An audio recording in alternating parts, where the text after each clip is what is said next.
Alright, chat, we're live, man. My brother, man. Assalamu alaikum wa rahmatullahi wa barakatuhu. I could have picked up a gun when I walked the street. Instead, we picked up a book and we started to read. Where they posted on the internet laughing at memes. Clothes they don't live by, dunya dreams. My brother, you know. Alright, chat, we got a fan favourite back on the stream. This becoming like an annual occurrence now, man. I've had you just the third year in a row, you know. Yeah, every Ramadan. Time be flying though, man. Where's time going, man? Flying. 3 years in a row, man. Assalamu alaikum, though, my bro. Ramadan Mubarak as well, man. Alaikum salam, Ramadan Mubarak. Chat, right now we're live. You get me? You got Muslim Belal, Ashi Chin, whatever you wanna call it, man. What's going on, though, man? How's life been, man? Alhamdulillah, Allah is kind. Allah is kind. That's the best thing I can say. Life has been lifing. It's good. Aging gracefully every year. Is it rude to ask how old you are? I feel, you know what I realise? If you look at all the scholars, no one asks the scholars don't answer personal questions.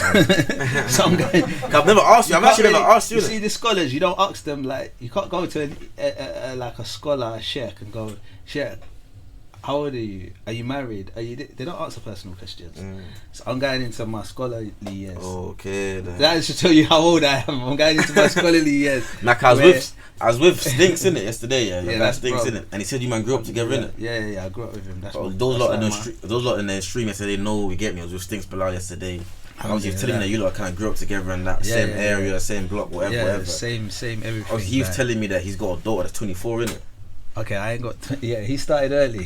So I'm saying, if he's got a daughter at 24, and you lot grew up together. Stinks was more active than me, alhamdulillah. But yeah, no, I know his daughter as well. I know his daughter as well. Like, this is, that's like my brother. Yeah, it's my brother. I told you, he asked me to marry his daughter, you know. It's alhamdulillah, it's beautiful. Stinks is beautiful like that. Belal, he's beautiful. I didn't tell you. That's the first time my man. Wait, you said it live on the stream? Yeah, bro. Yeah. Wait, was he serious? Dead serious. He was definitely serious. Things don't joke. That means he likes you, you know. You're good for him. No, 100%. But this is kind of normal. Well, it should be normal in the worlds we come from. Like, if we're going from the books we read, because, you know, like Muhammad Sallallahu Alaihi Wasallam would marry the daughter of one of his best friends. You know what I mean? So this is the norm. Sure that you're trustworthy. Yeah. It's better the people you know, innit? Yeah, and I would definitely compliment, but it just caught me a bit off guard, innit? Off guard still. Yeah, because you're thinking, when he's saying daughter, you're thinking, how old is it? But his daughter's 24. 24, she's even older than me. Yeah, so. Literally, man. No, that's good. But yeah, though, man. But what's new anyways, though? What's new since I last seen you, though, man? I didn't see you since last Ramadan, innit? For me, it's just more of the same, really. I'm in that stage where it's just like continuing. I said, like, you reminded me on one of my things where I said I chase peace the way people chase money. So these are my years of peace. I think, like, even doing things like this live, I try limit it as much as possible. Whereas before, you know, there's a stage in your life where you're chasing, where you'd want to jump on everything because you're building and chasing. So the more you're seen, the more you speak, the more you're in the public eyes, the more you can grow your brand. I'm not really, or build your brand. I'm not in the years of building anymore, like, in regards to a brand. I'm more like just chilling now. So yeah, I'll come on something like this once a year. I'm cool with that. And then just trying to live my peace right now. Where I live in the countryside, chilling. I've got my daughter, she's 15. Yeah, and then spend time around her, and then just working. Have you found Ramadan so far? How's it been to you so far? Alhamdulillah, I feel like we've done a full circle, because when I became Muslim, these were the kind of times that Ramadan was like breaking fast. I remember my mum telling me, like, when she said that when she was pregnant with me, that, like, the time to break was so easy that, like, obviously when you're pregnant you're supposed to fast, innit? But the time to break was so easy that she said she might as well just fast anyway. That's probably why I'm so, like, I grew up so skinny. Yeah, so if you're like just 20 or early 20s, then, because that's how long ago I took my shahada, like 21 years or something. So then it was like similar to these times that would break fast. So now we've gone the full circle. Yeah, so it feels like that again. Cause I'll be real, when I was growing up, when I first started fasting, bro, the times to break came in the flipping hell, bro. Yeah, in the peak. Flipping hell. If you're a man's age group, you'll know when we started fasting, bro. Man's breaking like I actually remember like 9:45s and that, bro. Do you know what it Man's is? coming home from school. I'm not breaking for 6-7 hours, bro. That's actually dark, bro. I prefer the early because I feel like you can get more out of your evening. Because I think there's more to Ramadan than just the not eating. Yeah. Like, and the more you grow, you realize. Like, sometimes you just think Ramadan, it just means don't eat during the day. Mm-hmm. But the older you get, there's so much more to it than the not eating. It's the spending, it's the iftars, it's the taraweh, the community, it's the qiyam, it's the community. And I feel like when you're breaking fast at 9-10 p.m, you've got such a small window to do everything else. Yeah, bro. Once you eat your food, you want to go sleep it's and like that, bedtime. bro. Like, how do you do taraweh and qiyam and that? So it's like now, it's everything. You've got the evening to do what you need to do. Like you could do iftar at the mosque, then go back home, then go back for taraweh, then go back home, then wake up and do qiyam, then go back to rest, and then fajr. Like, there's gaps between everything. Yeah. Whereas when it's 9-10 p.m. I wish I was like this forever, bro. But it's only like this somewhere all the time. Because once, That's true. when we were breaking fast at 9-10, I was in South Africa. Okay. And we were breaking fast at 5 p.m. Yeah, fair it's It's true though. Now you're right. Even when I remember, someone phoned me and said you're cheating. Even So what do you mean? You just conveniently gone South Africa when we're suffering. that's true. Because 012, I went Nige, and bro, it was the easiest Ramadan ever, bro. Because man's breaking like 7 p.m. every day. Latest 7 p.m. in it. So you're right. Because then again, it's about if you're in a hotter country, the sun sets quicker in it sooner than over here in it. You get me? That's it. You get me? I'm not gonna lie, them times there, bro. Especially going to school while fasting, bro. That was a myth, bro. You went to school in Nigeria? Nah, I go to school in England. Yeah, do you know what? I respect that. Even like my daughter, when she's fasting at school and on her lunch break, I proper respect the children that are doing that, because that takes discipline. It's not easy, you know. Especially when you got brethren that are not Muslim and they're mocking you. I couldn't imagine what that's like. They're throwing food in your face and that. And when you're active and burning energy from the morning, like, it's like you want things more. Okay, see when man's fasting, bro. Man's waking up probably like I'm waking up like 12 p.m. and that, bro. You see during school, man's having to wake up at 7, 8 a.m. bro. Yeah, so you're really feeling it. So I proper respect the people, even the people who go to work, because like, I've never had like a job where you go to work in the morning, finish, and you're in one place. But I remember when I was rehearsing for a play at the National Theatre. So we go in the rehearsal period. You go into one room, and you're there from 9 a.m. till 5 p.m. and we're going through script and all that. And that's when I felt like what it's like to work. And see, when you're doing that kind of day, even to go and get a biscuit feels like a dream. Like, all right, 10-minute break, everyone, go and get a coffee, go and get a biscuit. It's like, this feels like a dream. So to the people fasting while they're going to work, I definitely feel like I've got a big respect for them. It's not easy. Like, even like the Sahabas and like them, I used to fight during their fasting, innit? Used to go through battles and wars and that. Yeah. Mad, bro. Yeah. That's a mad thing still, I'm not gonna lie. Like, If you don't, I know you used to break a fast when you're younger, innit? Stuff like that. No, shall I be honest, yeah. Only one time I ever done it. One time. What happened? And I wasn't even a kid. That's the worst part. Yo. What do you mean you wasn't a kid, bro? Nah, I was like 17. So what did you do? I just ate food, innit? You said you just can't hack it. I don't know. I just seen everyone just eating, like all my Muslim brethren, like the Muslim as well. Oh, you all done it together? Obviously, like some girl that used to be cool with it, she was eating as well. Obviously, she's saying, yeah, just do it. But then later, and we're walking home, it was exam times. We're walking home, yeah. I'm saying, like, bro, I can't believe you ate and that. She goes, yeah, like, I was on my period anyway, so it didn't even matter. Oh, so she twanged you. So you thought you break it fast together, she wasn't even fasting. Yeah, she wasn't even fasting. She twanged you, fam. She twanged you. Did your conscience kick in? Yeah, I was like, you felt a guilt. I felt the most bad when I went home, and then I still breaking my fast and still acting like I'm. Oh, so you were still. So you went home and you had iftar as if you was fasting. Oh, so you're all doing the eating the dates, pretending like you ain't eating. You fasting the whole day, that's that. It's a part of the journey though, because you know what, like, everyone, as long as your conscience kicks in. I remember when I first became Muslim, I read a book called The Importance of Conscience in the Holy Quran, and it talks about how when you do a sin or when you do something wrong, your conscience kicking in. Like, it's just understanding that Allah is watching everything and understand.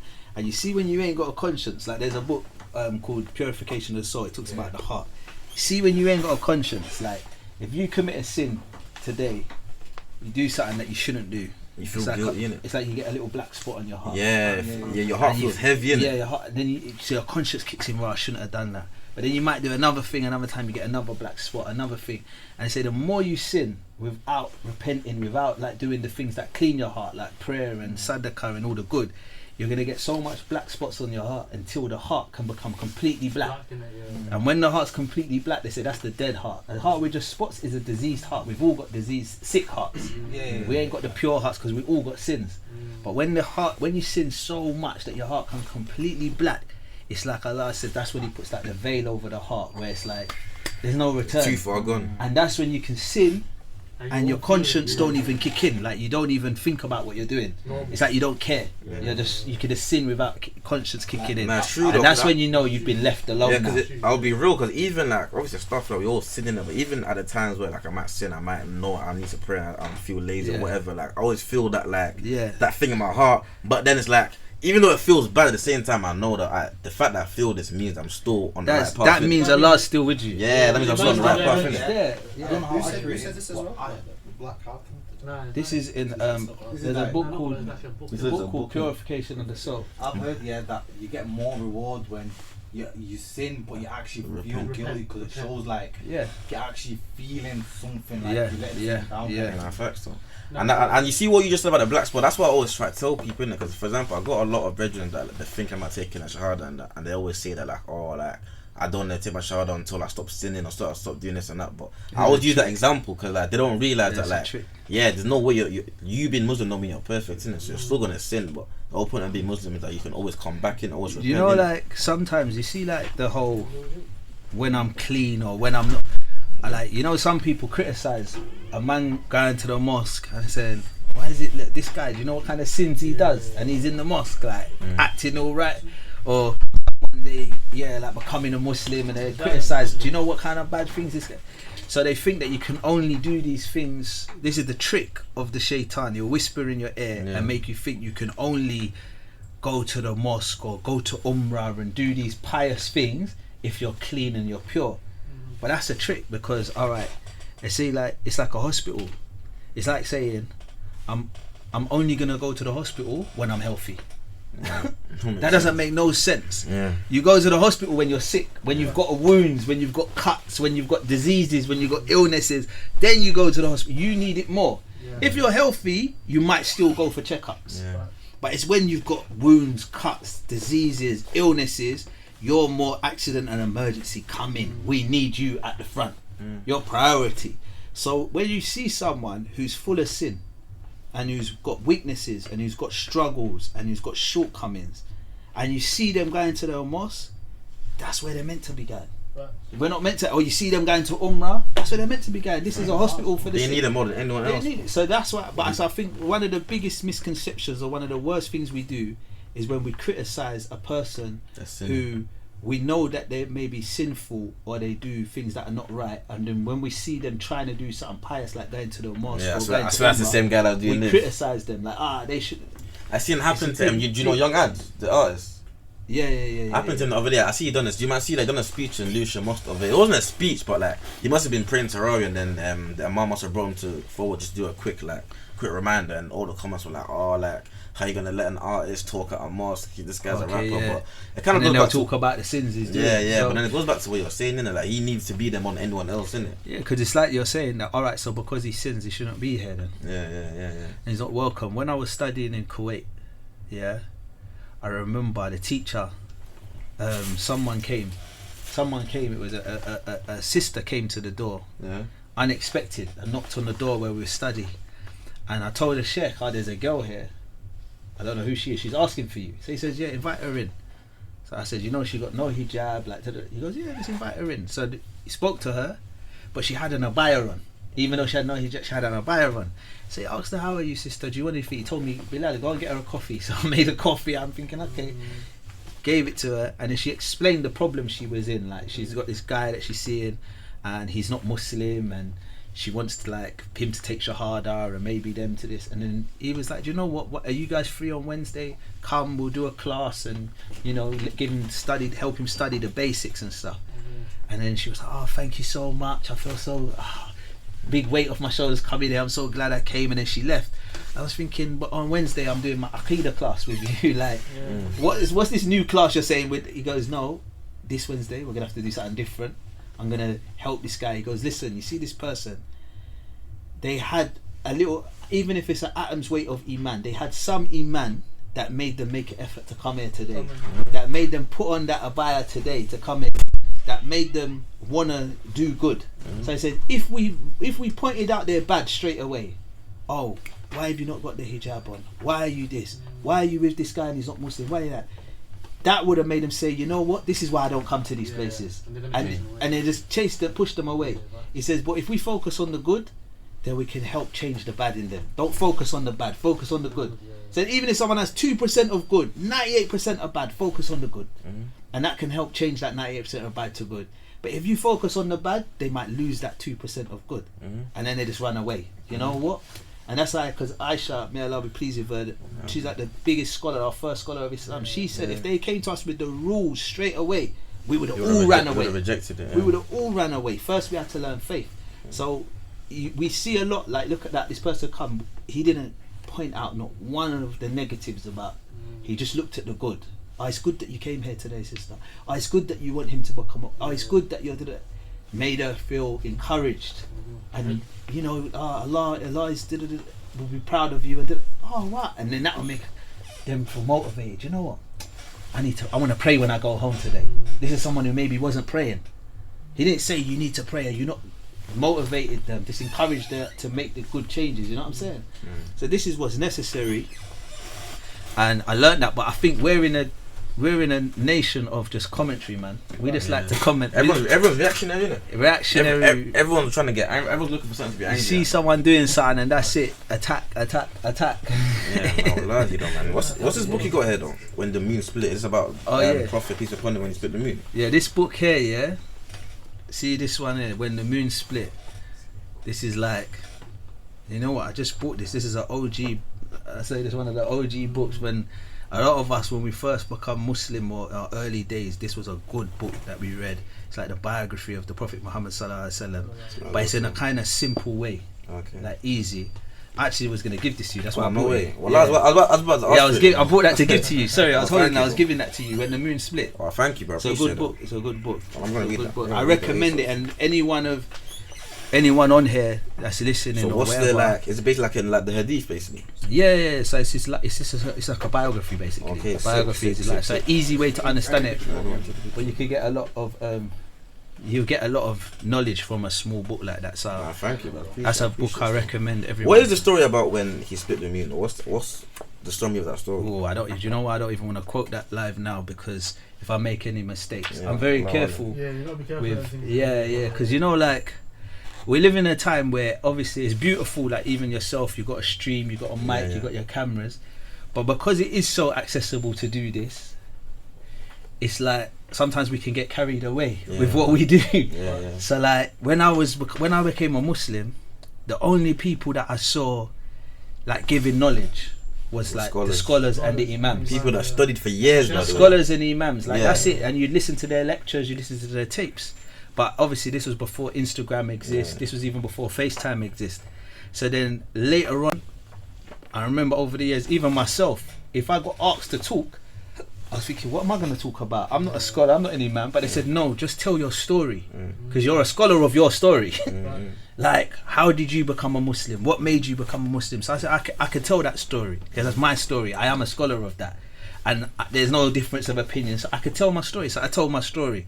But then I think, and then it was people, so you'd see the scholars and the imams talking, then you might see people telling their story, like me, Napoleon, Mutabil, Loon, who was from America in the group and all that. Napoleon, is that Tupac's brethren? Yeah. So them times we'll do tours, so you might see like some sheikhs, imams doing a talk, and then you'll see like me, Napoleon, and there was a white sister, Yvonne Ridley, who converted from she used to work on the BBC. That's it. And then I think over the years, as everything became more accessible, you just saw more people like obviously creating platforms for themselves, and obviously there's ways. Everyone's ambitious in it. So if I was thinking of, no one just wants to be a bum sitting in their house. So what can I do with myself? What can I do? So people became ambitious and started creating. But then I think the thin line is between now everyone's just spitting. It's confusing. Who's the scholars? Who's the, that's what I was gonna say. the That now that everyone's got a phone and anyone can have a platform now, it's kind of like there's no one to gatekeep like who's spreading information now. Like back in the day, if you wanted to get information, you more time you go to a library or read a book, or you ask like someone that studied in that field. Nowadays, like everyone's on TikTok doing 1 minute videos about this and that, but you don't know what sources are trustworthy and what are not in it. Yeah, so I think like now it's like short form. People will go online on Instagram to get knowledge now, and you don't know where you're getting. And it the thing from, is, there actually is good source of information online on TikTok and Instagram, but it's hard to know who's spitting the truth and who's not, because you'll see a video where someone's speaking about the deen or whatever, and then the top comment will be like, oh, this is not true, you forgot about this part, and then now there's a whole debate in the comments about whether the it looks messy. It looks messy. So you see me, I'm not even putting no one down who's doing what they're doing, because everyone's got, Allah knows their intention and may it be pure, but I don't want to be caught in the misunderstanding, in the mess. So I made a deal with myself. I only tell my own story. Like I'll only tell my own story, like, and like the things I know. But I would never be like, even if people say like, right, you give dawah and all that, I said, well, I don't know, if my story is dawah, then it's dawah, but I don't like teach the deen, or do you know what I mean? Like that's not my thing. Like I don't think I'm qualified for that. You know, I'm definitely. But the thing is, like to some extent, you obviously are in it, because like to someone that's not, like I feel like everyone is obviously more knowledgeable than someone in it. You know what I'm trying to say? Yeah, and that's one thing they say. Each one of us is a shepherd, and everyone's responsible for their sheep. So all of us. So some of us, it might be you've got little brothers in your household, so you're the role model for them, and you're the shepherd for them. Some people, it might be a boy that to the rest of his classroom, they look up to him. So each one of us is a shepherd responsible for his sheep, but you got to understand what your role is and who your sheep are, because once you go online, it's different. Like I might be talking to you in the room, and there's 5-6 man in the room, so I might want to tell you lot something that is like, you know, that might be beneficial for us, and I'm just thinking of us right now, because I can see which life we're living and where we're at. But then you might post it, and then you might have 50,000 or 60,000 people that watch what you do, but then a blog page might clock what you posted and said, right, that's sick, and they might repost it, and they got 800,000 watching. So what I said to these 6 people is now a message to 800,000 people. That's the internet though. And that's the internet. So you gotta be careful with what you're saying. Like, because is that the message you want to put out to the world? Is that what you're, you know what I mean? Is that what you're delivering? Yeah, because that happened to me once. I had to speak to some guys in Ireland about an issue. Someone got stabbed. Big up Ireland. Yeah, in Dublin. Someone got stabbed. I went up there to speak. Is it? Yeah, I never even told you I was born there. You got the accent? Nah, I lost it. We're going now. So I had to speak with some brothers up there regarding a stabbing. And obviously once they were in front of me, I'm passionate, I'm talking to them. And then someone's filming it though. But I'm talking to the brothers in front of me. So I'm telling them real stories and my past and da-da-da. Then a couple of days later, a man sent me the video on WhatsApp. Said, yo brother, this video is deep. I'm saying, man, where'd you get that? Then I'm seeing it's got like over 100 and something thousand views, and then it's on. Looking at it. You had no clue it was being filmed. No, I kind of knew they were filmed, but I didn't think of the whole. They're gonna put it online and. So when I saw the reach, and it just kept going, I said, "Can you delete this?"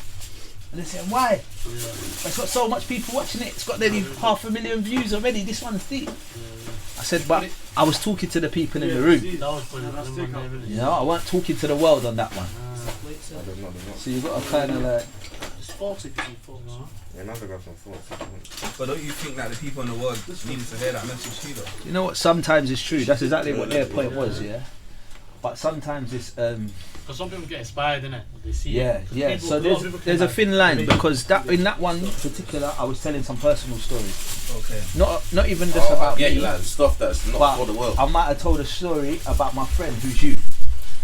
And they didn't. You understand? Like, I got a friend, and he went through and I did tell a story about a friend in that one, and it's not really your story to tell to the world, innit? Everyone didn't need to know just subscribe. what the friend was going through. Yo, shout out to you that. Shout out to Red 7 Field with a sub. Appreciate that, man, bro. Thank you, man. But now, Allah, it's a deep story still.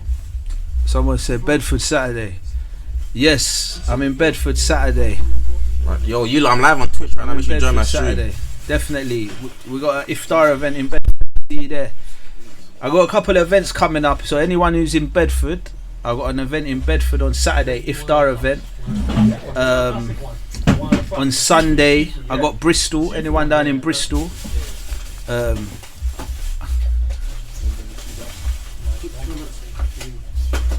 Yeah, on Sunday I'm in Bristol. So anyone in Bristol Sunday, Bedford on Saturday, and Wembley on Saturday as well. So I'm doing two tours, innit? Yeah, I'm doing that. But it's fun, don't you? Enjoy it. You must. Yeah, and it's good connecting with communities, isn't it? Bismillah. Once you say Bismillah, remember him. You gotta be careful though. Even if it's poisoning, then you're calm. Oh yeah. How are you approaching this? That's how you're approaching it, bro. Send it. Sunnah. I'm saying 442, high press, also. Sunnah, wallah. But what? I was asking him before about the intent, innit? Oh yeah. Yeah, intent, yeah. So how was it working on that movie? I know it's a long time ago, but if you can remember some of like the highlights of the working on that movie. So. You might have to push the chair before. No, that's a very long time ago. We made that film. You know, you wouldn't believe. That film's over 10 years ago. 2016, isn't it? I think it come out. But you probably made it a year before. It was like 2014. Because I remember when I was in high school these times, when I used to come home and watch that, my older brother used to put me on. He put me on that. I was like, yo, You know what? I'll be honest. movie, this one here, you know. Because of the life we come from, anytime I see people coming from my world doing good, it feels good. So even just the good things about that film is different from what the things you'd think. For me, it was about seeing two directors that I've known from young that weren't directors. Do you understand? I know Nicky from when he was like 15, 16, a jungle DJ, you know? Femi from young as well. I big up Femi. Huh? It's a big up Femi, so that's my man. So just seeing them get to a stage where, you know, we used to be on film sets being directed. That's a mad thing. To get into a stage where it's like, right, these men are directing, these men are writing. And what was your first ever movie? Your first ever movie? You mentioned it with the Shane. First ever movie. Or your first family movie? Yeah, so No, me and Ashley Waters, okay, yeah. we done a film called Storm Damage. Okay. After. You got Shahanji? No, I haven't. This was in 1998. Whoa. We done that. Yo. He said and they said it came out 2000, innit? Yeah. Came out 2000. So I've been doing the film for like long. It's almost like a Scotch egg kind of Well, vibe. you made it. Oh yeah, You people made say that it. to you. What was your initial start in acting? Like, how did you get into it as a kid, or was it something that you just kind of just bumped into? Yeah, that film in 98. It was actually set in Brixton, Angeltown. Okay. No, I'm conscious of the film. What part of Brixton are you from? No, I'm from Gypsy Hill. Okay. It's up the road. Yeah, that's just okay. That's still be doing it. Yeah, the way we grew up though, It was just one. it was always one. Yeah. Yeah. That's what I was gonna say. That's one thing I noticed about your area. That everyone in the South was kind of like, I don't know about everyone, It was very united in our generation. but now it's like you turn every road and there's politics between every road, fam. It's mad still. Cause that's what I was trying to think about yesterday. I was asking him like his thoughts on the younger generation, and you were just saying that, bro, like it's too divided for his liking. They don't like how divided it is, innit? Because when in his age group, all the estates have got problems now. They're all one, innit? You get me? Yeah. What do you think it is about the new generation? Why do you think they're so divided though? I don't. Like, what is it? More like ego, innit? Social media. I think it might be easier as well because of social media to be divided, whereas there was no social, so we all used to go out, play centre, youth club, so we all have to go to the same one. Whether you're from that estate, you know, we're all going to the same summer project. How was it like back then growing up? It was like, obviously I know it was rough and that. But how was it like? Was you feeling like going out and about? Like, was it? Yeah. The thing where like it could get real messy, and like, anything could happen, or was one of them was where like, there were your boys getting about. I think it was unity. Obviously it was rough. But when you're in house, you don't really notice it like that because you're all united, kind of, innit? Distributing the goods, yeah. Like for me, Billy. when you're going to like summer projects to play table tennis, play centre, you got people from Norwood, Streatham, Gypsy Hill, Toast Hill. Everyone's all Brixton Hill, all coming to the same summer project, and so you kind of know each other differently. I hear it though. I hear it still. That's the thing though. I don't think I say these things like I noticed that you man, like from what I heard, you man come up in a mad era, innit? Like a mad era, but you man don't really shed too much light. And like you man kind of let the past be the past, and you all just kind of like you're all content with who you are now, where you man are now, innit? You man don't shed too much light on the era that you're from, innit? But also I respect it, innit? Because you know, like certain people, like they're kind of stuck in the past, innit? Whereas you man, one thing I say in the things I said the same about you, is that you're very content with who you are now, and you're not really too attached to what was going on back in the day. You know what I mean? I think that's gratitude, gratefulness. Sometimes you got to look at, when you look at the past and then you look at the present, you know things could have been so different. So you spend too much time being grateful for where you're at today and for how things are, because and it makes you very grateful because you know things could have been so different. Yeah, things could have been so different. So, and to be honest, when we're talking about our past, we're talking 20 years ago and all that. So sometimes it's about letting go as well. Yeah, I was saying to Stinks, yeah. He said to me, he took a shahada in 2004. Yeah. I said to him, so me and him are both Muslim the same amount of time, but I'm born Muslim. That's what I'm saying, bro. I was born in 03, took a shahada in 04, fam. That's a mad thing, bro. And bro, I was gonna ask, you know, in Britain, there's that very heavy presence of Islam amongst the brothers, isn't it? Yeah. Okay. Is that what kind of made you get into it? Just maybe. But these man started that, bro. No, it wasn't like that before. Okay. It These man started that. He's not gonna admit, but these man started that, bro. Yeah, like yeah, it was just You get one some more. Allah is the best of planners, innit? And Allah guides. Guidance is from Allah. So I think like, but yeah, it just spread. It just spread like wildfire. And when you reverted, was there any like, I wouldn't say conflict, or was there people, maybe family members or close friends who kind of looked at it like, what are you doing type of thing, or did you face any backlash or? No backlash. Okay. No backlash. But my mum was already had her concerns. Okay, because even for me personally, I was born Muslim, but my mom was Christian and my dad was Muslim. Yeah. So like growing up, I used to go to the church. I used to go Jummah Sunday service. Yeah, so that's too. That's very common in Nigeria. Yeah, it's very common. Yeah. Nigerian, Sierra Leone. I was gonna say that. Too many Christendom, fam. Yeah, I think I was more scared of my mum than my mum's actual real reaction. So the idea of it was scarier than the reality. So when I thought I'm gonna tell my mum I'm a Muslim, I was worried about how she's gonna react. So I used to pray. I used to hide when I'm praying. No, I'm good. Yeah, sure. I used to hide. Yeah. Like I didn't want her to told me know. to pray in the toilet and that. Yeah, I used to pray in the toilet. Yeah, I didn't know that you couldn't pray in the toilet. Cause I used to not want her to see, like not want her to know. But then when my mum actually saw me praying and saw that I was a Muslim, the reaction was actually positive, because she saw. Remember, the essence of Islam, yeah, is meant to beautify your character, beautify your manners, And look after your parents. your etiquettes. So really and truly, the changes it's meant to make in you are meant to be beautiful. Like, if you're a man of God, you're meant to be like, he's so kind, he's so generous, he's so soft. Yeah. So these were the kind of You're changes. supposed to see it on you. You're meant to before see you it. speak. You're meant to see it, and this is what I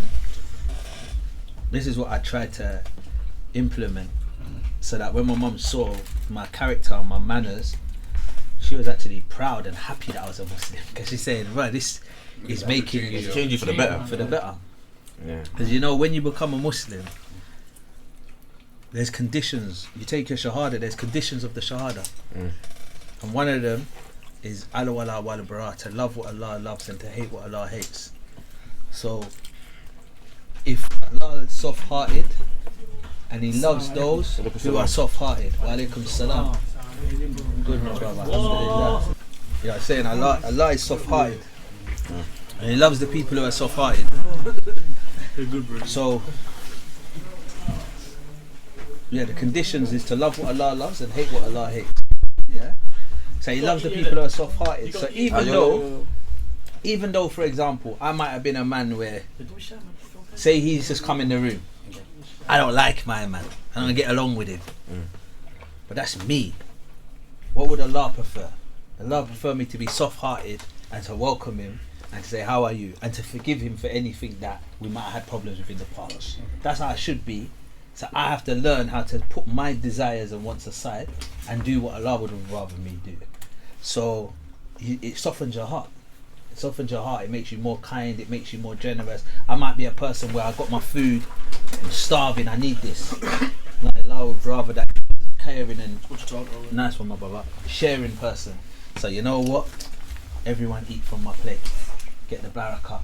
So everything in your manners is meant to change according. Some of us are like that anyway, but it's meant to change according, so that when they see you, they say they see the beauty in you from your religion. You can't be a religious person, but you're mean.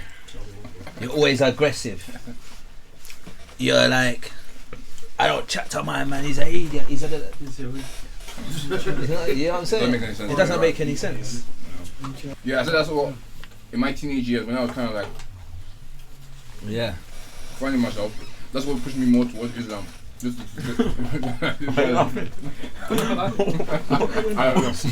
I'm saying, yeah. Oh yeah, look, that's what pushed me more towards Islam. Yeah, what is? Togetherness. Are you a reader? No, I was born Muslim, so yeah. Well, I didn't know you was Muslim. So. Yeah, I was saying that when growing up, my mum was Christian, innit? Yeah, so I used to go to church and the mosque. Yeah, both. Yeah. But when I was like a teenager, I kind of started asking my mum, like, just doing research about like. Okay, so he grew up in both faiths, and what brought you close to Islam though? I mean, you know, when I was like 14, 15, I started like kind of like just researching, you know, about like how Islam came to where my dad's from, innit? So where my dad's from is like the middle belt of Nigeria. Yeah, the closest major town is Ilorin.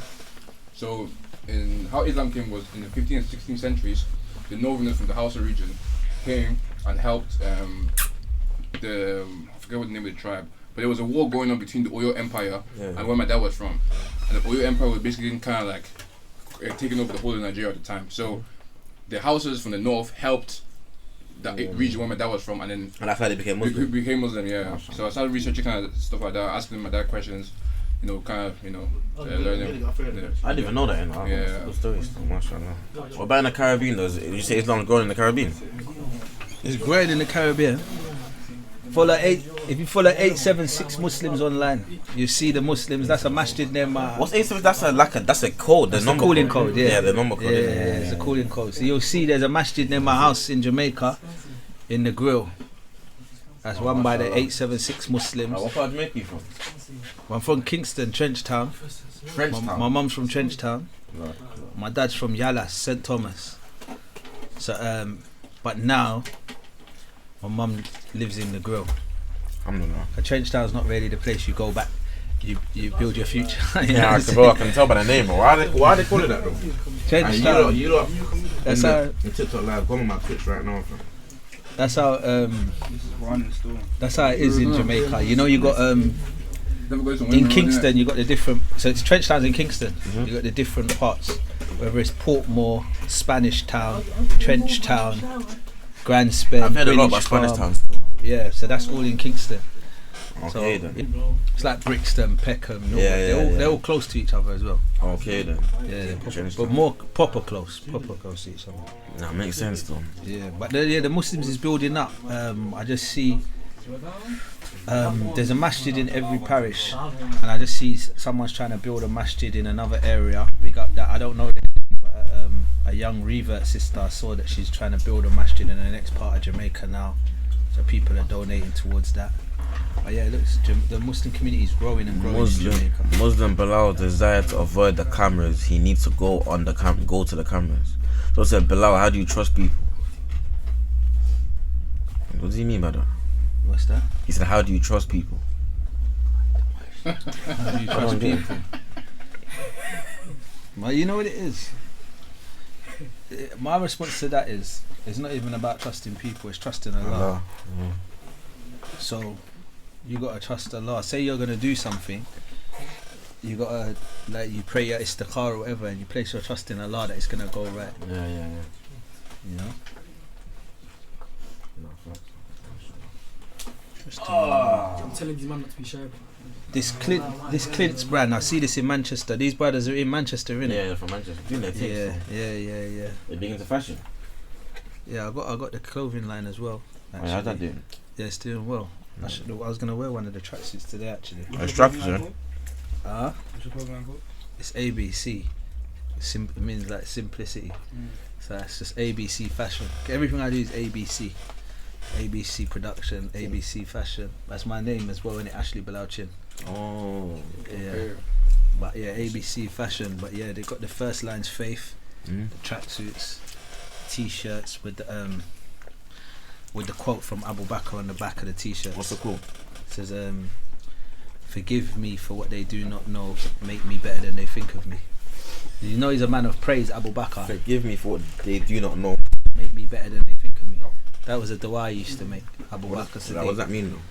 So like you see they praised Abu Bakr a lot. You know the Prophet ﷺ had two companions that were really close to him. There was a few, Uthman ibn Affan, Ali, they're all close to the Prophet, but Abu Bakr Siddiq and Umar ibn Khattab, this is like the two that they say was like right with the Prophet ﷺ. And they even used to compete in trying to do good, but they say, you see the way Abu Bakr was, his character, he was just a different level. So they praise him like Abu Bakr, this man, like they say even there was a time when Umar ibn Khattab was going to give charity, and he starts thinking, I know Abu Bakr's going to give a lot, so I'm going to give half of all my wealth. I'm going to go in and I'm just going to give half. And then they got there, it's like, what did Abu Bakr do? He gave everything. You just can't compete with Abu Bakr. Like he's just, you know what I mean? It's like Abu Bakr, even the shaitan would want to wake him up to pray Fajr, because what? Yeah, because you know what you were saying earlier, the brother. It's like he's a man. Even they say like you go to the masjid, even if you just miss the first part of the rakah, the guilt, the way he would feel is so bad that he'd get more reward for that feeling than if he made it. You understand? So it's like that. So Abu Bakr was a man that was just. What do you mean the shaitan used to wake up to pray Fajr? The shaitan comes to us. Yeah, the shaitan can come and tickle your feet or whatever to wake you up. The shaitan comes to us in different ways. So it's like he's saying if you the reward you was gonna get, say you woke up and you were stressed that you missed it. Oh, I get the reward you'd get for that being. He didn't want to get the reward for. He'd rather wake you up that you made it. Oh, I get because your iman's that high that the reward you would get for missing it. Do you understand? That's a mad thing. So I'm saying, but Abu Bakr, because he was such a great man, he used to get praised a lot. Yeah. So people would always praise him and praise him and praise him. Yeah. And one of his du'as was, make me better than they think of me and forgive me for what they do not know. So that shows how his humility, like where it's like, even he thought he's not good enough, worthy of this praise. You understand? But I love that quote because I went through a stage in my life, I still go through it, where people like to praise me too much, and I don't like too much praise. Right. Because praise is not like, I don't think praise is too good for us. You know, like too much praise. Like, oh, you're so good, brother. You're so great. Oh, brother, I love the way you did. Oh, you're like, cause we're all sinners. We all got shortcomings. We all got. Do you understand? So that's like one of my poems. I said they praise me, but I'd rather they pray for me. And then when I see this quote by Abu Bakr Siddiq, I say I love that one. It says, "Make me better than they think of me, and forgive me for what they do not know." As because if you could see our sins, then maybe you don't praise us all as much as we praise it. Do you understand? Because we're not. Yeah. So everyone you see that's a man, I think we can take inspiration from each other and be inspired by each other. But that too much praise and too much like looking up to man. Yeah. This is just, we're all humans. You understand? You can't put You know, on like a we pedestal, idolize some people. Like you see the way, like I've seen people on Instagram get idolized so much they got like 1 million followers. Yeah, and it's like I can people relate, love bro. them. They love them. It's draining, though. But then like, it's not good to idolize people too much. You can't put them on a pedestal, basically. Yeah, because people will. It's like They'll let you down. Even if you look at the great imams, Imam Shafi, Imam Hanbali, Imam Malik, Imam Abu Hanifa, they said we're not the Anbiya, we're not the angels or the prophets. We are just people. It might be today we do say something and tomorrow we go back on it. So don't follow us. Yeah, So who am I, like? So this is them. So I always say, like, listen, praise. If you like, you see all that praise, you think it comes with pressure. But if I was your age, I'd think that. If I'm 20 and I'm getting too much praise, that's pressure. Because when you're young and you're not in a bad way, but this is your world. Yeah, 100%. That's your world, like Lifestyle. that's your lifestyle. That's your world. I've seen this thing make people and break people. Yeah. Like when this is going good, your life is good. Yeah. In a split second, this can go bad, and your whole life's bad. Yeah. You see what I'm saying? Yeah, So yeah, that like becomes your world. Yeah. That becomes your world. You see people get like finished in a day, in 24 hours, their whole thing can come crumbling down. So I think like it's dangerous. When if that's your world, then of course it matters and it's pressure. But I also think it's dangerous. Like that's why you see someone like me, I could never allow this to become my world, or I kind of have to live a life where, with or without this, my life will be the same. And I'm not talking about this stream. I'm just talking about like the internet. the social media world. Yeah, that's the aim. Inshallah, that's actually the aim. Though, even though we come up off social media, the aim is to like build something that like is stable regardless of social media, regardless of the algorithm, all these kind of things, innit? Because it's like you're being held hostage by the public. Yeah, literally. Because if the public are happy with you, then you're happy. That's what Thingy was saying. If the public are not happy with you, then you're not happy. You know Dave Chappelle. Yeah. Like I remember him talking about that one time. Basically saying what you just said is like being a celebrity feels like you're in a battlefield, basically. You get me? Yeah. But I was gonna say, how do you advise people to deal with that then?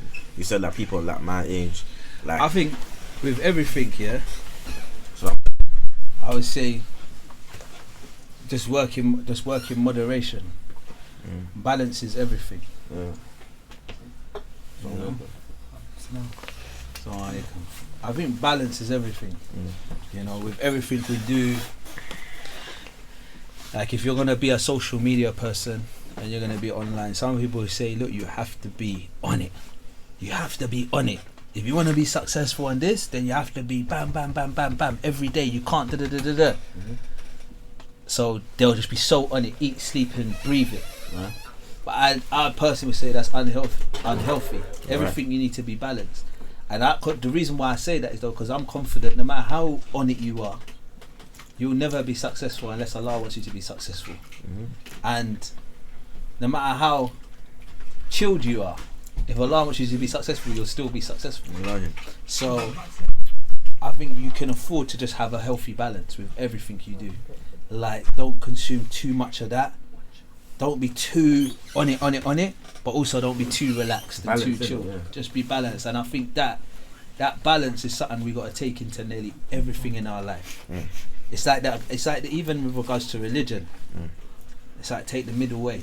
Don't go too extreme that way. Don't go too extreme that way. Take the middle way. So that's balance, isn't it? Okay, in everything. That's how our deeds are gonna be weighed like scales. It's like balance. The good and the bad. Everyone's gonna do bad. I was gonna ask my question. Yeah, you already asked it. I was gonna say like, how do you now? Because you said about how like you don't like to chase what's going on social media and stuff. But you're talking from a way when you came up in early 2000 where there was no social media. So if you're going to talk to someone our age, how would you navigate? Yeah, but listen, like, you lot are more scholars than me when it comes to social media, truth be told, because like you said, I didn't grow up with social media. So it's like you were saying, you was talking to Belal yesterday, Stinks, and you said you recognise that people like us, from our generation, we don't really talk about too much of the past and no, only some of you. Some of us. Like you man don't, innit? But there's a definite side that they're still living a past, bro. Because there was a, I just think that because we didn't grow up with socials, we didn't grow up with cameras even. So we didn't even used to taking pictures too much. When you could get one, you grab a picture, but we just weren't used to it. It wasn't like a common thing to have. So I think like it takes us more getting used to filming everything, picturing everything, documenting everything, and talking about everything, because that's not our natural thing. We have to get used to that and try that. Whereas you lot have to try the opposite. It's more your natural thing to film everything, talk about everything, document everything, and you have to kind of train yourself not to. And we're the opposite. We have to train ourselves to do it. So much things when I was doing what I'm doing in my work, people say, "Why didn't you post that? Why didn't you share that? Why didn't you record that?" I better put that in the bin as well. Green song, yeah? No, that thing, that green thing on the floor. Lime. Where's the bin? The bin is there, innit? Yeah, so Yo, much you man, things try not with to me. make a mess, please, as well. They say, "Why didn't you post that? Why didn't you share that? You should make a video of that. You should do this." It's already a mess. Just have to clean up, innit? Yeah. But yeah, it never used to naturally come to my mind to create the video. I didn't even think of that. I didn't even think of that. You know? Someone said, Belal, I need you as your foot. What? I need you as your footsteps. What's he talking about? Why do you want your deep? Bro, what's this guy talking about, bro? Asking about the Upnars movie. Upnars, yeah. So we shot that in. We shot Upnars in Manchester. We're in Manchester right now. Literally, man. You lot should have shot at me, man. I know there's a role there for me, man. We're in Manchester right now. We shot the film in Manchester. Yeah, shouts out to all my Manchester United fans as Come well. on, man. Over there. But yeah, Upnars was just a film about like the Asian community, South Asians up north, Manchester, Bradford as well. Shouts out Bradford. And it's a story of family, distractions, lifestyle, and faith. So chasing the world, chasing their life, and it's their story. Like Upnars means like our people, our ours in it, our own. Yeah. So it's their story. Like, and I think like I met someone who came up to me years ago and said, "Where's our story, man? I see you're in the film industry, but where's our story? You know, like how you got Top Boy and you got this, saying, where's our story? Who's gonna make a film about our story?" But isn't it on them to make their own story, though? That's what I said. I said, well, you don't gotta make your story. And then from that conversation, meeting after meeting after meeting, and then I ended up getting the call back saying, "Look, we're there now." That's sick. And they wanted to bring me back to direct it. Oh, no way. Yeah. So I was like, let's go. Let's do Like, it. even where I'm from, the part of man that I'm from is Upnars Central, bro. I like that everywhere, bro. Everywhere, fam. But Yeah, like, it the drops film, in the cinema March 20th. Mm. So go book your tickets and go watch that. Yeah. When Ramadan's over. March 20th of March. So that's Eid time. So I said, yeah, after Ramadan Eid, just let it Oh, release. banging. That's an Eid motive anyway. 20th of March. Yeah. That's the day the film dropped, isn't it? Is that 20th of March? Yeah. Banging. Upnars. We're there. Well, they probably needed that creator earth on the other. No. How important? They said how important is community in Islam? Community in Islam is community is important. Community is important.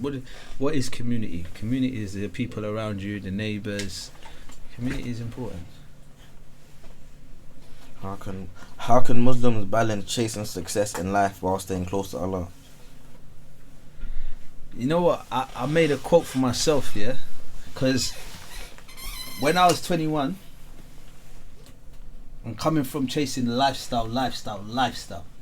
All I was interested in was lifestyle. Like, you grew up in struggle, you ain't got much money, you're struggling for Nike trainers and nice things, so you think, I need money, I need these things to make my life. So all I chased was lifestyle. Then when you get all of that, you find a little emptiness, you find religion. When I'm Muslim now, I'm part of this faith, I'm just like, forget the lifestyle, deen. All of this is fake, dunya, fake.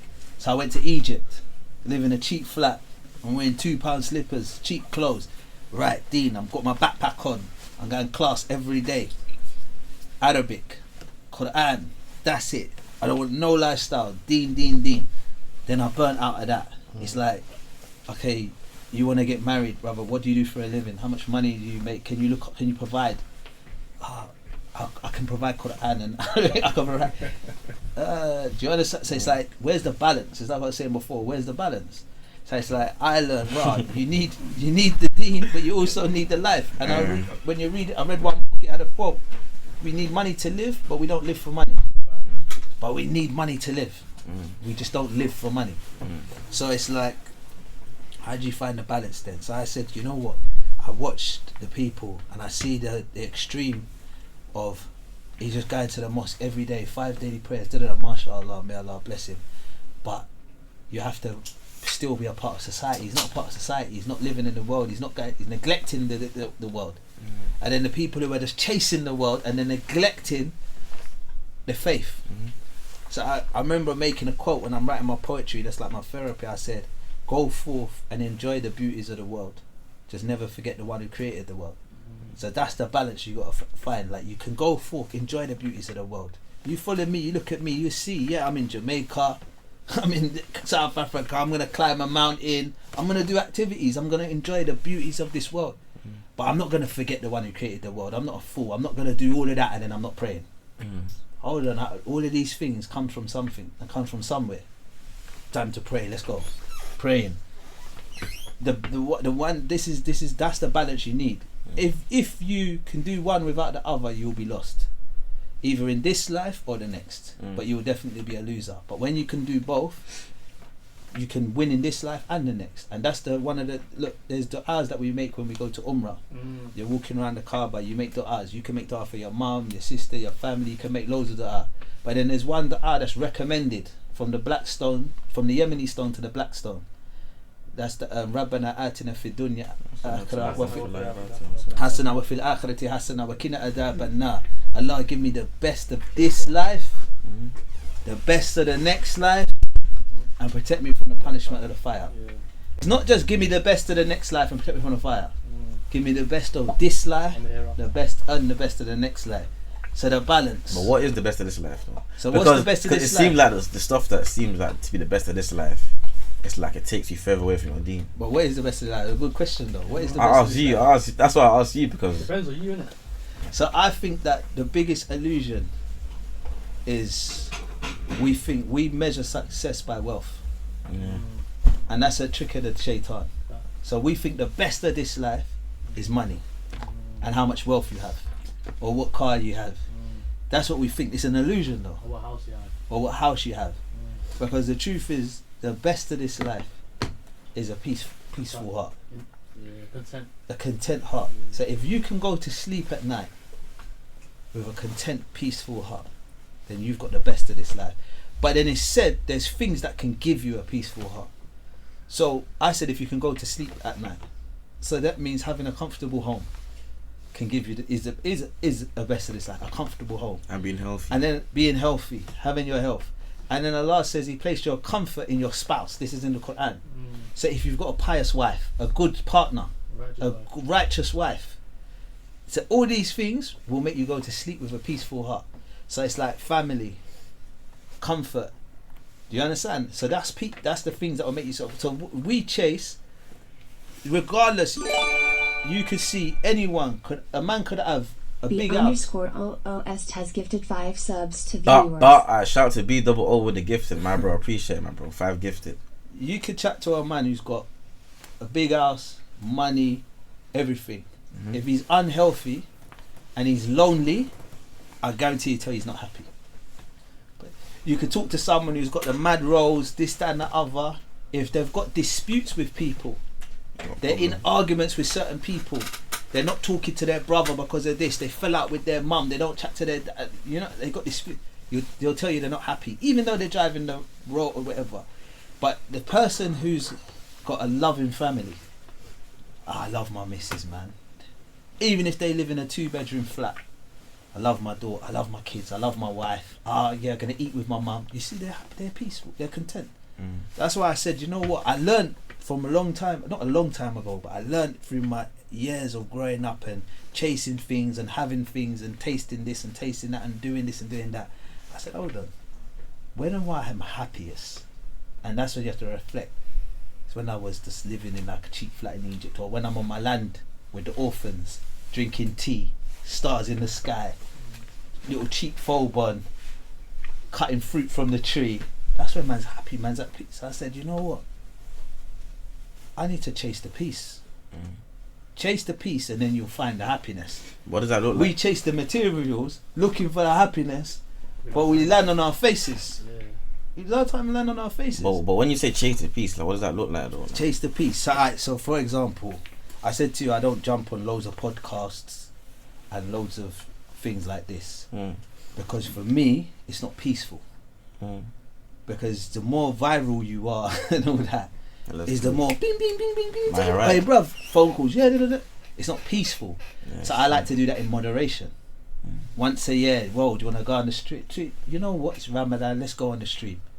Do you understand? Like in moderation. For me personally, but that's my peace. Everyone's peace is different. To someone else that might be different. But I couldn't live a life where every day I've got to deal with people, comments, this, that, even with positive, negative, whatever, just dealing with. For me, that's not peaceful at the stage I'm at. So I manage my peace. What do? I manage my work. Can't just take work all the time.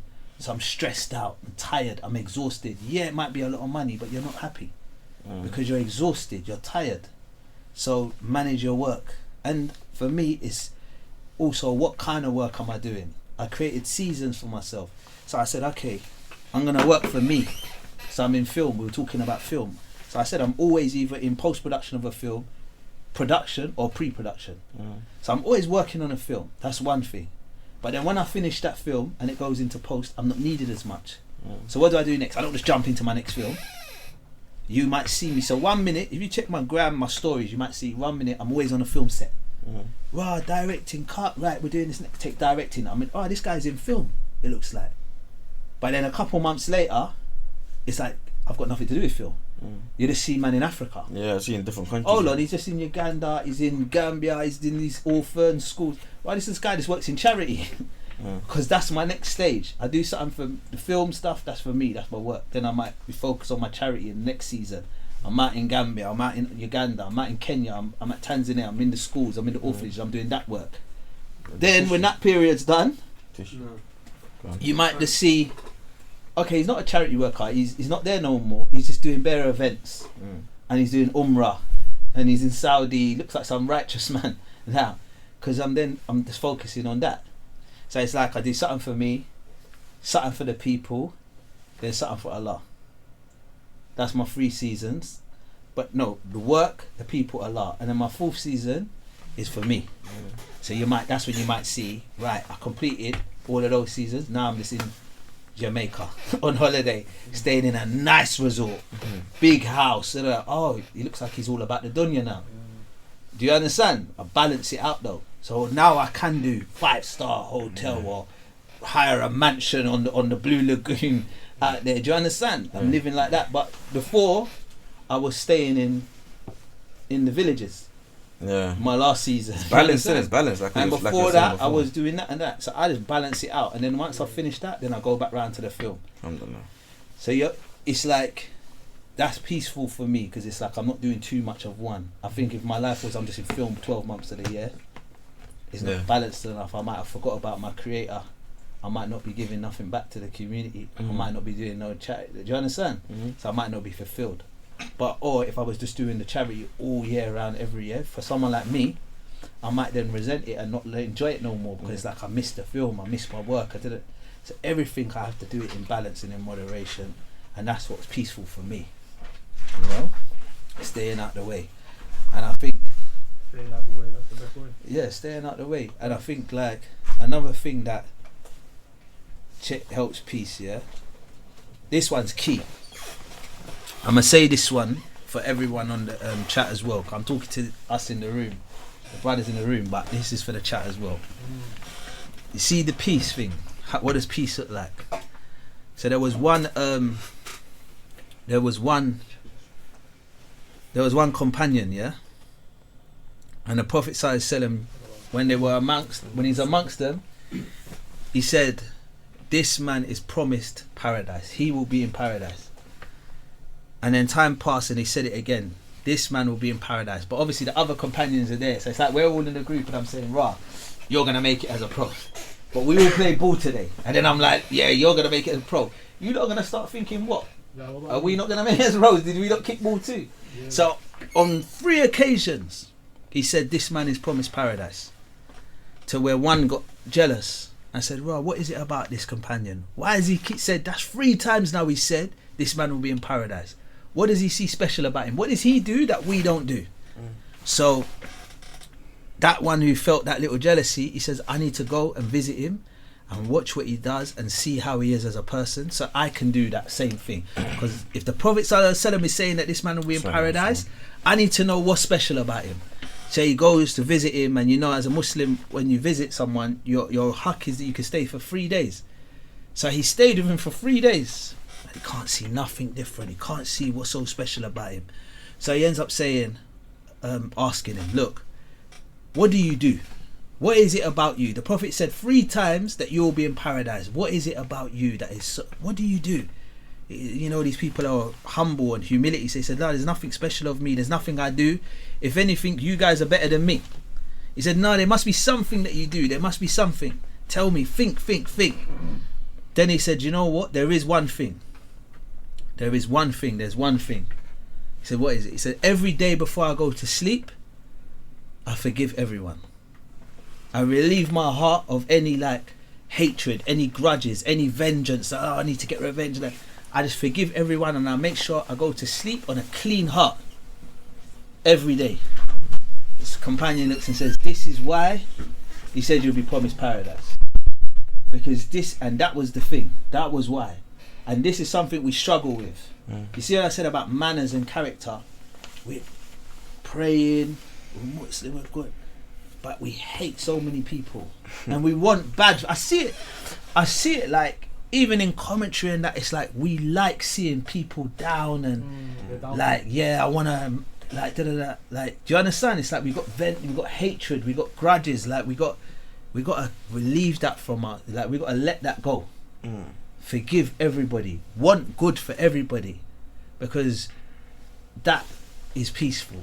You don't even even things that you hold on to. Say someone's done you wrong, and you've been not talking to them for long, months, years.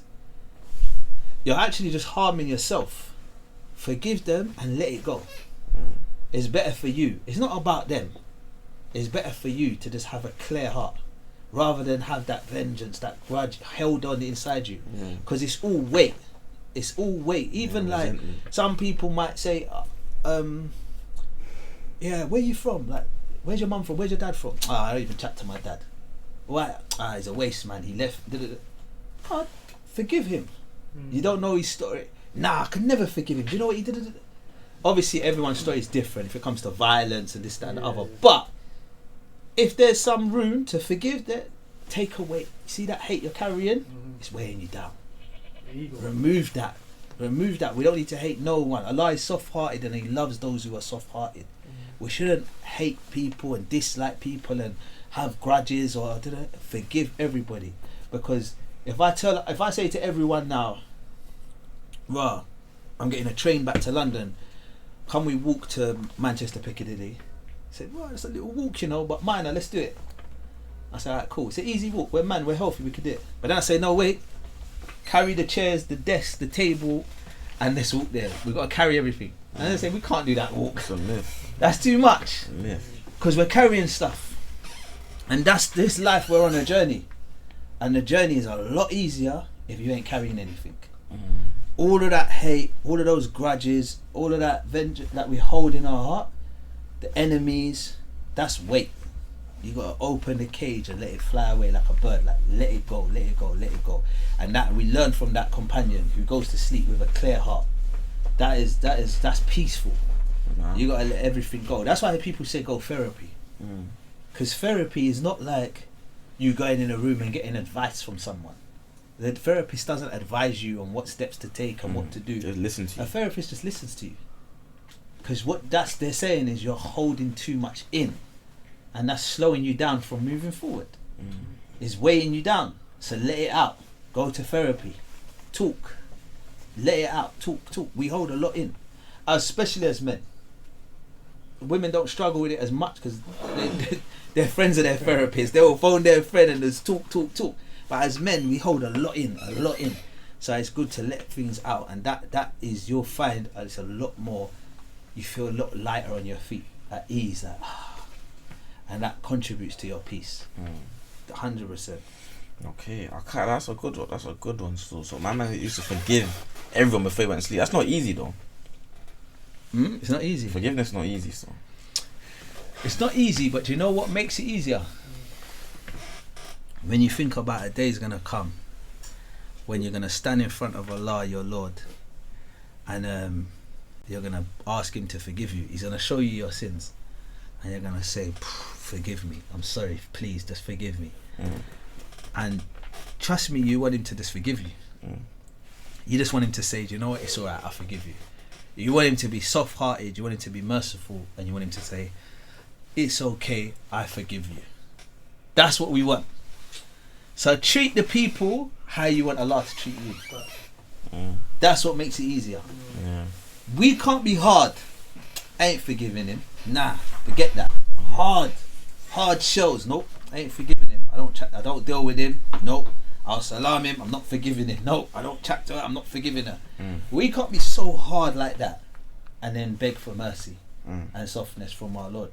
It's true. So. It's a big. Do you understand? It's true. So if we want mercy, we want forgiveness, we want softness, then we should be merciful, we should be forgiving, and we should be soft. Deal with the people how you want Allah to deal with you. And really and truly, if this is the simplest maths in life, I think when you're good to the people are good to you. You're soft with the people, you're merciful with the people, you're kind to the people.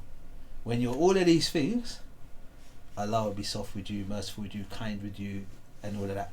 And so if you want a life which is peaceful, and it's like you want success in this life and the next, I think the fastest way to be successful in this life is by having a good character and being kind to as much people as possible, by helping as much people as possible, by taking care of as much people as possible, just being good to the people, being a good person with a clean heart, and then because then Allah will look after you. One of the things that's most repeated in the Quran is remember me and I will remember you.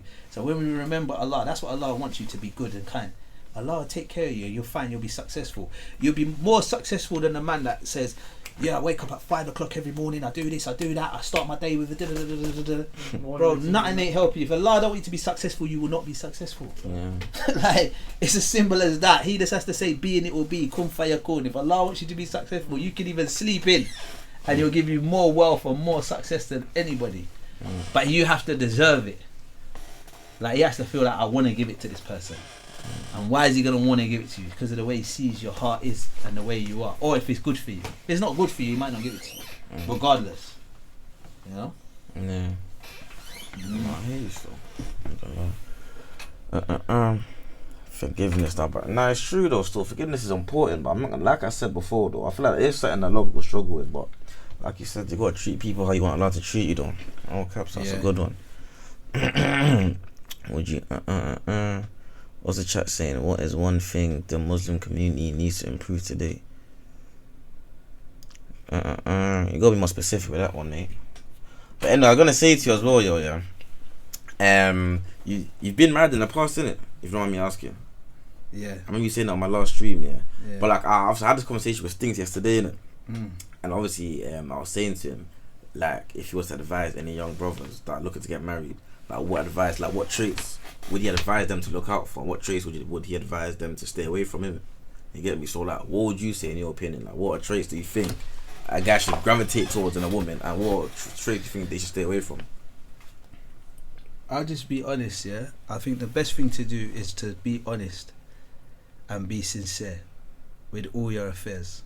I'm telling the truth. Like, so don't turn up as your authentic self. Don't turn up as the person you think they want you to be. Because you're only cheating yourself. Sometimes, especially within religion, if you meet someone who's a Muslim and you're a Muslim and you're talking for marriage purposes, you turn up as the Muslim man you think you need to present yourself as. It's almost a respect thing, it's natural. And then she might turn up as the Muslim girl and she thinks, oh, I need to be this kind of person, but if you're not being your authentic selves, that's going to run out once you get married, and then you're going to find out who each other is. And when you find out who each other really is, your marriage might crash. Plot twist. It might crash. And that's why we see so much divorces and so much failed marriage. So it's better to just be authentic and be truthful from the beginning, and be sincere from the beginning, and then trust Allah to like put barakah in it. So I would say, and I'm not gonna say don't go for these ones or don't avoid these girls, or I don't want to put no one down, but what I would say is what's important is don't tick boxes. Oh, issue this, issue that, issue this, issue that, and then just do a box ticking thing, and then they do that to you, because it's all good. They'll tick, the boxes are ticked, but marriage is two people living in a house together. Do you get along? Like, do you connect? Like, do you align with each other? Like, do you actually like each other? It's all good you tick the boxes, but do you actually like each other? Make sure there's a connection there, because when there's a connection there, there's things that she will require from you that as a man you ain't naturally gonna do, but only someone you really like will bring that side out of you out. For them. Let's say we could just use an example. A woman might say, I love a man who's affectionate and consistent, but then you're with someone who you don't really like that. You're not going to be affectionate and you're not going to be consistent. So they might say he lacks affection and he lacks consistency. It's not that, you just don't but like actually it like you just don't connect with that person. Where if you're with someone else who you proper like and you're obsessed over, you're going to be mad affectionate and mad consistent. So it brings out they bring out the better version of you. So it's important not to ignore that, the essence, the foundation. Do you connect? Do you actually really like each other? And you can't find out unless you're honest with each other about who you are. Then you know if you really connect and really like each other, rather than just ticking the boxes. Oh, someone like this, someone like that. Oh, someone from this race, this heritage, this background. Does she wear this? Does she wear that? Just ticking the boxes. Talk to the person. It's not AI. Do you understand? See if you actually connect with the person and you get along, because you don't want to be in a situation where there's no real bond and connection. Do you get what I'm saying? 100%. Yeah, you need that bond. That's what I say, look for that. One for you, man, only man trying to get married, fam. No, not right now, still. I said, wait, why are you waiting on me, bro? You're meant to be the role model right now. Ayo, what about you, bro? When you gonna get married, No, it's very far away, bro. Innit? What's mean very far away? Oh no, I just feel like right now, man's just trying to build, innit? You see, I'm in the building stage right now, innit? So, you get me? What are you looking for, though? What are you looking for? In a wife? Be honest. Be honest. No one's gonna judge you. Okay, what am I looking for in a wife? Be honest. I don't know. I mean, as my mom was saying before, like I feel like for me, obviously, good morals. Oh, you get me? First of all, I'm just be honest, innit? Good morals, innit? You get me? Bro, if he was not here, he'd not be saying this, bro. Okay, well, be honest. What are you actually looking it's for? Ramadan right now. We gotta chill, but obviously, no. In a girl, me personally, the three girlfriends that I have had, have all been like, of the same heritage as me. So I think that's important for me to have marry someone that's Nigerian or of African heritage. She has to take care of her body, obviously. Like, so she not be like in top shape, but you know, I would prefer a female that, you know. Okay, that's in the gym. Yeah, in the gym. You know what I'm saying? What else? It's just someone that's polite, someone that, you know. I hear that still. I like that. I think so for me as well, another thing I prioritize is somebody. Well, I don't mind dating somebody who doesn't, but I would prefer a female who has a good relationship with her family already. Yeah. I think that would make it more easier for when we're dating as well. If I just family oriented female, So yeah. What about you, Ibs? You looking for a wife? I need a woman that's first and foremost. You know what I'm saying? God's favourite, you get me? Alhamdulillah. That's the one, innit? You get me? Family oriented as well. You know what I'm saying? Good with children. You know what I'm saying? At the end of the day, it's all about building a legacy. You know what I'm saying? Building an empire. You know what I'm saying? So what I done with Well, Tony, what about you, though? You're not married yet? I told you, bro. I'm not trying to get married. I'm never get married. Never get married. No. Stop. I always spend my time. Must have never get married. Hold on, man. Yo, I was trying to advise him. He's saying to me, balance. Yeah. He's saying to me that he never wants to get married because he wants to spend time with his mom. Even your mom wants you to get married, bro. She don't want me to. Your mom don't want you to get married. My mom, she's single, innit? Obviously. My dad is not around, so obviously I'm literally the closest to my mom, innit? It's a beautiful It's good though. End of the day, it's like, beautiful your mum, thing to want and to the mindset to be in, to want to look after your mum, definitely, 100%. because there's so much reward in that, and like paradise is at your mum's feet. Facts. And mum looked after us, and look after them, be there for them. Also I would say the beauty and the balance, like I was talking about before. So there was one person that said he wants to be so religious. He says when he asks about Islam, about it's like praying, fasting, all this that like explained. He says, you know what, I'm gonna pray 50 times a day then. If that's what it is, I'll pray all night, and I'm gonna fast every day. I'm fasting every day, and I'm never getting married. I'm just gonna focus on my. And they said this is not Islam. It's find the middle way, like everything in moderation. You know, everything in moderation. So I used to do that when I was a kid. When I was a kid, I used to pray bare rakah. yeah, Every prayer used to be extra rakah. I thought I'd get extra blessings. everything in moderation. So like, I think but you're young still. So right I'm now 16 and I'm 19, so you're 19. Yeah. So right now your focus can be to look after your mum. 5 years time, 6, 7, 8 years time, you're still young. You're in your 20s. Then you might be like, it might be a thing like, you might marry someone that looks after your mum in ways you can't. He got you. Do you know what I mean? Because that's a woman. That's a woman. You see a woman's love and a woman's care. My game. Like, got you. Yeah, It's true. a It's woman's true, love man. and a woman's care is different. Like there's different. It's totally the way a dad looks after a man to where how our mums looked after us is totally different. So a man loves in a certain way to a certain capacity. You see the way a woman loves. It's a whole different. I think when you have They're kids, naturally nurturers. if you get married and have kids, your kids can look after your mum as well. That's the my mom's grand- 16, innit? What does that mean, though? She's 60, she's old, man. Bro, like, But yeah, I would That's not say old. for someone like you She's old, who's 60. that's not. for someone like you whose mum's like got single parent, a mum that you're then I think you might then your type would be one of those ones who's like a nurturer, like a girl who wants to look after your mum and that might suit someone like you then, you know. What do you think about what you said? Yeah, be fair, he knows. He knows if it's someone like that, and she can come live with you and your mum, and then it's both of you. She's cooking for your mum. The household's nice. When you're not there, she's there. Then when she's not there, you're there. The mum's always got a companion. Compromise, balance. Yeah, balance in So you're everything. thinking about it, Yeah, What balance. about you though, Billy? What about me? When you looking to get married? Since you asked everyone the See, question. when am I looking to get married? Yeah. Bro, God's timing, He said he bro. has something lined up this year. Oh, chill. You know how you man, You said something about about build before you get married. Yeah. Intercultural marriage. Building. Time's going, man. Wallahi, but I was having a convo with my friend. friend. Balance, you can build, but do you not think it's more beautiful To have someone your to build family's with. Seen you build. Man, you have a daughter now, yeah, and your daughter seen like you're going through. Obviously, you don't want your daughter to go through the same struggles as you and whatnot. Yeah. Imagine you're building with your family. You not think that's more beautiful as well? 100%, but at the same time, I feel like a lot of people they want to have like the finished article before they have kids. Yeah. Because of all the stuff that we went You through. never know though. Like Allah is written. Like you said before, if Allah doesn't think it's good enough for you, man, you might be building before it's too late. Nah, well, you're right. And the truth is, before you go, like I got a brethren, he's a bit older than us. He's like probably in his 30s, yeah. And he was saying like, yo, like he spent his whole life like neglecting relationships and these kind of things to build success, career. And it's like now he's in a phase where he's successful. He's got no partner. Like he'd probably swap all that success just for a happy family. So it makes me think. It makes me see the think. idea of success or building. You never actually know when you see you got the word build. Building is like an ongoing thing, innit? Building. Whenever you built, like you're there, it's finished, it's built. Do you understand? And you actually never know when you're built.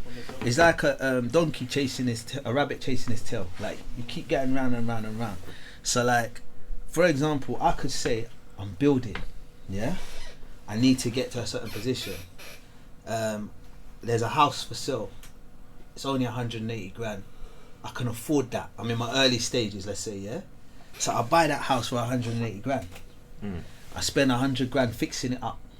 So we're at 300, and then that house is worth 500 grand if I sell it now. cool. So I sell it.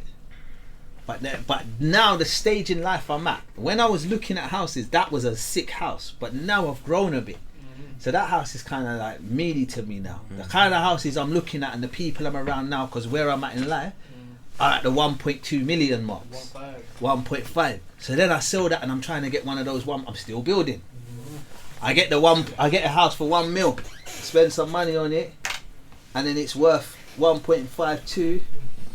And then it's like I get that and I sell, and I'm doing that up. But then where I'm at in life though, I'm saying, but I need a home back home. Yeah. So I'm still building because I'm trying to buy land back home now. Yeah, I got a house here, but I need one back home. So then I buy land back home and I'm building that one. And it's like, yeah, I got my land back home and I got that there.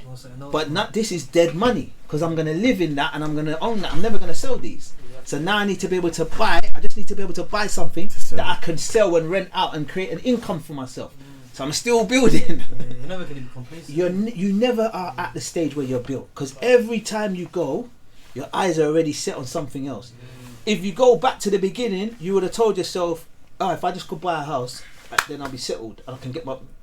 But by the time you've got that, you're already looking at the next thing. Every one of us right now are probably wearing something. There was a stage where it was on the shelf and we was like, right, I need that. I need that. Whether it was just the jacket, the trainers, the hat. Now, them trainers are nothing now. You just own them, you just throw them on. And there's something else on the shelf that you're thinking about. That's how it goes. You'll never reach the stage of built. And you'll always be chasing something, because it always changes. It always changes. The goalpost, you know, say moving the goalpost. The goalpost consistently moves until bang, you're dead and you're in the grave. That's dunya. You never ever get there until you force yourself there, and you say, no, this is it. I have a roof over my head. I have food in my stomach every day. Tell yourself, I am content. I am successful already. I said this to someone the other day. I said, bro, we're already successful. Anything else is a bonus.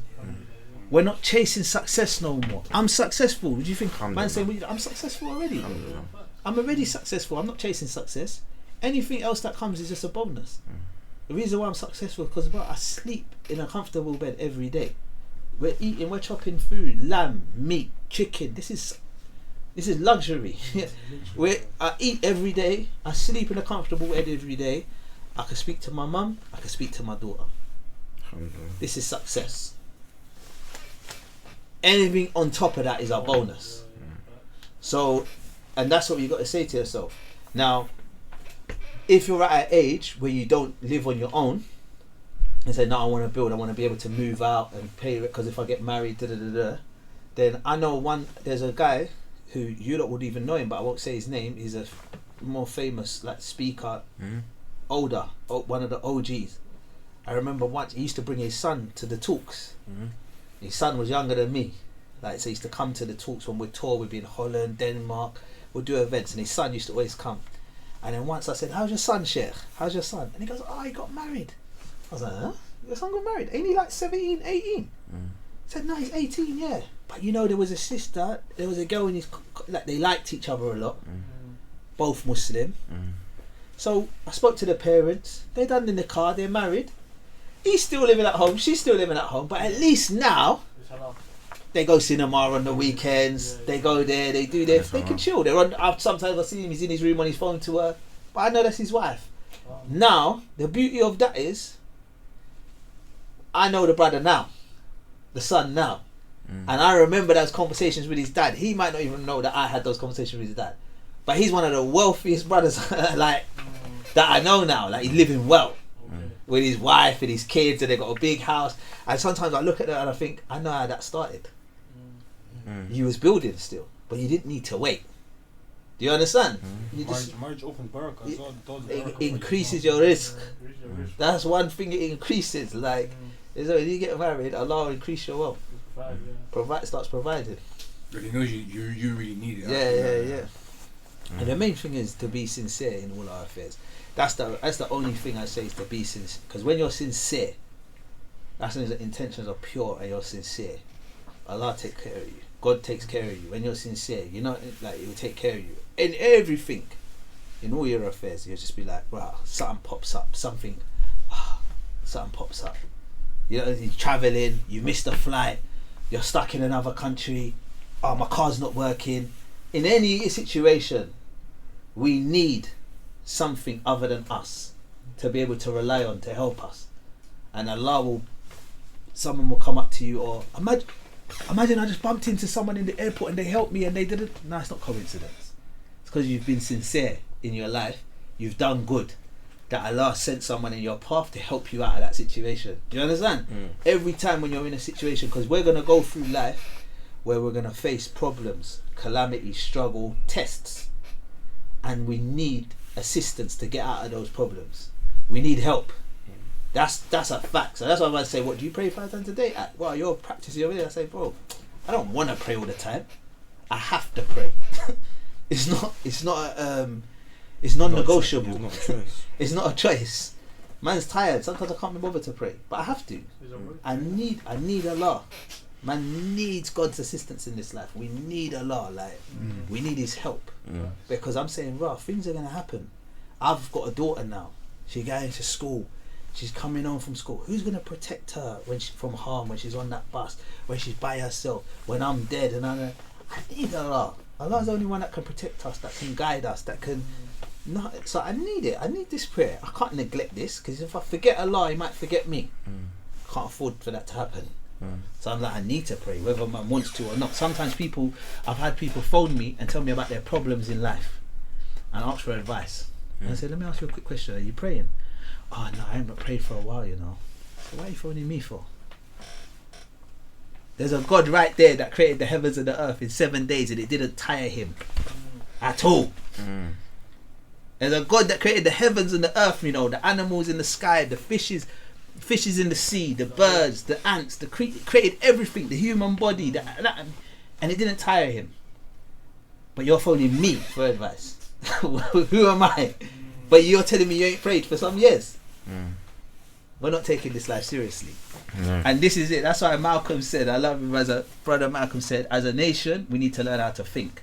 We're not thinking. You're just not thinking straight then. We're too busy consumed and just not thinking, because you're hitting me up. Like, brother, I'm going through, why are you hitting me up? You ain't prayed. We just slow down and just think. Hold on, there's a God that created the world. And then they say the same thing. Nah, but I'm impure, so I can't pray. I've been sinning too much. So I can't pray. What a trick. Shaitan got us. He made a promise to Allah. He said, I'm going to take those disbelievers off the straight path. He made a vow. When Shaitan got cast out, he made a vow. He says, I'm going to attack the believers from all angles. So when I hear a person say, no, I'm not praying though, because I'm not clean, man. I'm not pure enough. I feel guilty. I can't be praying, and I'm doing all he says. I say, wow, Shaitan, but you definitely are fulfilling your promise. You made us think that we can't, you know, man. One second, let me go wash my hands, man. This flipping Somali oil is all on my fingers, man. Wash my hands, man. Picked up a gun when they hit the street instead of picked up a book and I started to read. When they're busy on the internet, laughing at memes, posting quotes they don't live by. Doing your dreams. During the week they act deep, but if you see them on the weekend, lost, can't swim, drowning in the deep. I'm doing real life preparation to die. We lived enough already, now we're aiming for the sky. Allah, I need you now even more than I needed you then. I'm an adult now, that means I've got less friends. And I'm more alone, I'm feeling closer to the end. I'm closer to the grave, but I'm thankful for this way, for this new life.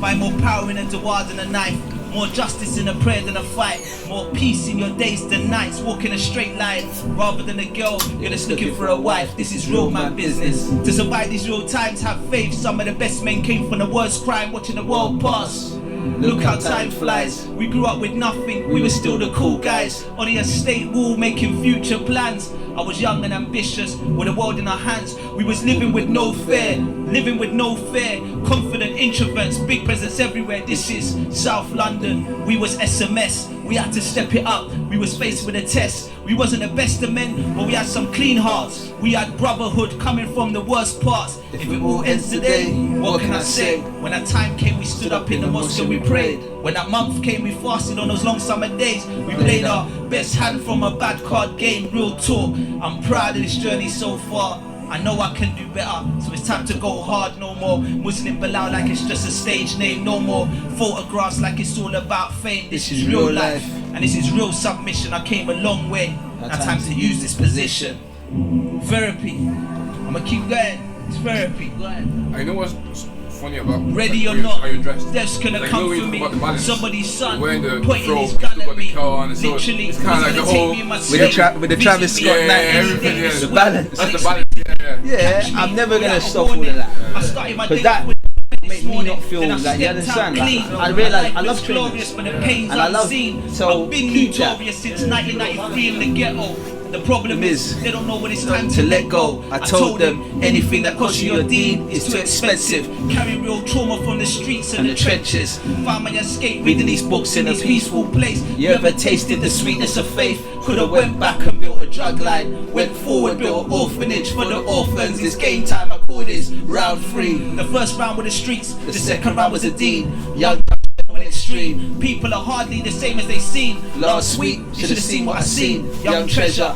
Influenced by an influencer, started TikToking and press stopping, low dropping, searching for happiness in the wrong places, causes a rise in the depression cases. Look what we're faced with. From a younger age, full of regret, wanna turn the page. Wait. The mistakes we made yesterday is the only thing today that we're trying to change. Faith, sweeter than a mocktail on a summer day. I can see it in their face. This is when I started going to work now. This is when I started going to work. The biggest treasure, alhamdulillah. Yeah. How do I search? What do I search on YouTube to get this? Landed from Saudi Arabia. I ain't got no time for these guys. Go to like Muslim Belal live. I told them, let's get it nearer. Allah took the dust from my eyes, now I can see things clearer. There was enough of my old friends in this event. I was like, you know what? Let me just do my old school freestyle. I'm a black Kunta Kente, house slave, field slave, young Daniel's son, and Muhammad is my sensei. I was spending money in Versace and Fendi. Now I'm getting new Emiratis, tailor made. I was drinking Mo and Shandon in the party. Now I'm third row in Acton, praying Qiyam Layl. You can hear my brother's passion by the Ameen. When you hear free Philistine, watch the room scream, light on a journey. I don't even need a bag, all I need shahada and a sword like a Saudi flag.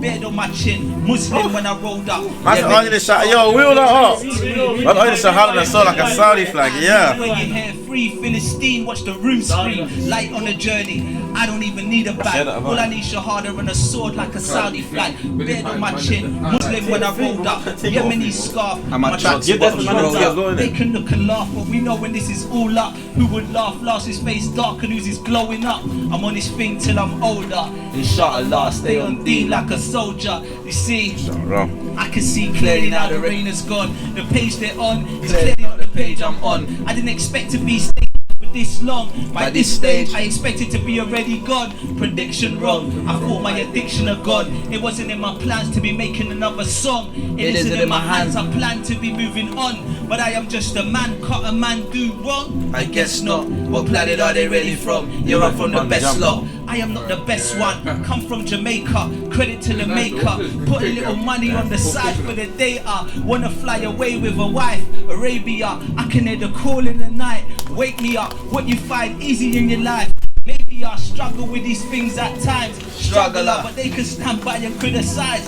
None of us will ever authorize that right. No, I am just a poet. I am just a Muslim. I am just a brother. Trying to be a husband. I am not the one that can make things happen. I am not a rapper, and I am not rapping, and I am not a singer, and this is not singing. I'm just a man that likes to rhyme when I'm talking, and I communicate with the mind of the orphans, and I can go on. There's no limit where I'm standing. I'm happy where I'm standing. Got permission from my captain. Listen, therapy. I'm gonna make one of these, you know. Look how this begun. Huh? You? Honestly. Oh, you can do that. You can do that. Yeah, you can buy the bus.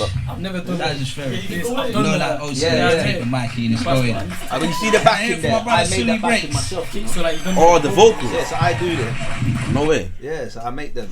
Is that you singing? Yeah, in the so background. Sit down. yeah. But it's easy. It's like yeah, oh yeah. And then someone just mixes it. And I'm in the shoot. Yeah, get mixed. Yeah. No way. Yeah. That's a mad thing. That's like Dida. That's what Dida does. How do you conquer the fear to speak in public? Or have you always been someone that... And I was actually going to ask you that earlier. How did you become so good at speaking? Yeah. No, I think that you see the way God created mankind. You see that even someone asked a question, what do you think of interracial marriage relationship? You see, God created mankind. He said, I created you from different nations and tribes so you can know each other. So it's beautiful that we're all different. You know, like if you go Saudi, you see your phobia wearing, this is Emirati style. This is Moroccan, North African style. Like, you know, Algeria, and then a man might come in with This is Lagos style. yeah, or Lagos style.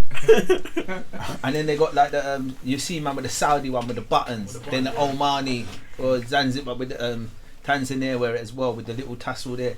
So there's all different styles, but they're all beautiful. Yeah, we're all different, and that's what he says. Allah created us from different nations and tribes, so we can know each other. So learn different foods, different flavouring. But the same way we're all different, it's the same with our skills. It's like not everyone, it's not for everyone. Some people talk in the public and they shouldn't be talking in the public. Facts. It's not for them. Some people are doing poetry or music and that's not for them. Some people are, like, I might not make it as a footballer. Bear man, I do music and it's not for them. Bear man. Bear man. We're going there. I might not make it as a footballer. I can't be down and go, I didn't make it. You know, there's a thing. You see, when we learn the pillars of Islam and then the 6 pillars of Iman, one of them is to believe in Allah's destiny, decree, divine decree, qada and qadar, like what's meant to be will be. So I might not have meant to be a footballer. So if I'm not making it as a footballer, then like they say, one door closes, another opens. That wasn't. You trying to be a footballer? Nah, oh, okay. Nah, I didn't. You can say it, but that wasn't meant for me. You know, because I know there's a lot of people who that's the main they dream for everyone, that, and it weren't. But it weren't. That's meant what you for wanted, isn't it? Yeah, that's what it weren't meant for you. Something else. And then, you know, so there's something for all of us, and that's what you is. You got to find out what is your thing, and that's it. So me in school days, I always used to get asked. I always used to get asked to read in class from primary school. Yeah. Oh, straight on. So like, all right, we're doing this book today. Someone read from the. Who's gonna read from the? Ashley, can you do it? It's like the teacher that's new. I'm gonna read. So when they went down to the woods that day, everyone was like laughing, ha ha ha. And why did the bit? I'm gonna do it like that, like rather than just. And they went down to the woods. I don't know. I just. So you just had that. Yeah. And then when it was wet break, so you can't go out and play raining, that. We're all in the hall. Teachers were coming to me, Ashley, can you perform something? Can you do like a little song or something? So I used to sing a reggae song that I knew from Jamaica. So that was primary school. And then when you get to the leaving assembly, I got put in charge of designing what are we going to do for our leaving assembly. What song are we going to sing and how are we going to do it and who do you want? And then that ended up going into secondary school. And then them days there, jungle music was big. And my sister was into it, like as a DJ. So I used to always MC, but to jungle. And then I think she used to go raves and see all the big MCs. And then she told me once, I used to just listen to it on tapes. Then she told me once, there's going to be an under 18 raves.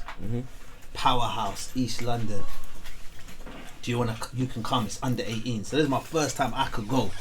14 years old. I've gone there, and they said, yeah, there's about 2,000 people. All these big MCs that I looked up to. You don't want to know them, but there's Skibbity, Brocky, Det, Shabba, all there. I'm like, yo. And then they do an MC competition. So I entered the competition. But people that we know now was there also my age group, young, like a Wiley, Crazy Titch. I know it. Like they was all there as well. Like do you understand? Like Dirty Dogs. Like these are the people that in the crowd. I'm saying. A couple of them was even in the competition. So I won that competition in front of that two. But that was my first time in a big crowd. I'm on stage, nearly 2,000 people, and they're like, mad thing. But what it was is, because it was in East London, I remember the first person, what's your name and where you from, little man? Yeah, my name's Riddles, I come from Bow, E-Tree. Everyone like, bah, in the crowd. Who's the next one? Yeah, my name's this, I come from Stratford. Because they were local. So they're all local. So I'm thinking, right, but I'm last. Yeah. So I'm now nervous. Now, what's your name? Yeah, Crazy Titch. Everyone went mad. So I'm saying, what? Do they know these people? Yeah. Like, so then when it got to me, they said, yo, what's your name? Where you from, little man?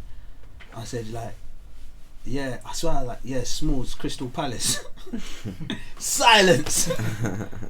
But then I was like, wow, they don't know me. I got no. Alright, cool. That gave me motivation. So now I was determined. So the first guy started, I go, right, the way it's gonna go is we're gonna run the track. You got a minute to impress the crowd. So the tracks come on. Ladies and gentlemen, may I have your attention, please? Do that man's MCing. Yo, I'm listening, going, alright, cool, he's cold. Next guy, yeah, he's cold. Next guy, he's cold, but I'm getting motivated. I'm just gonna do it better. I just gotta do it better. So it's my turn now.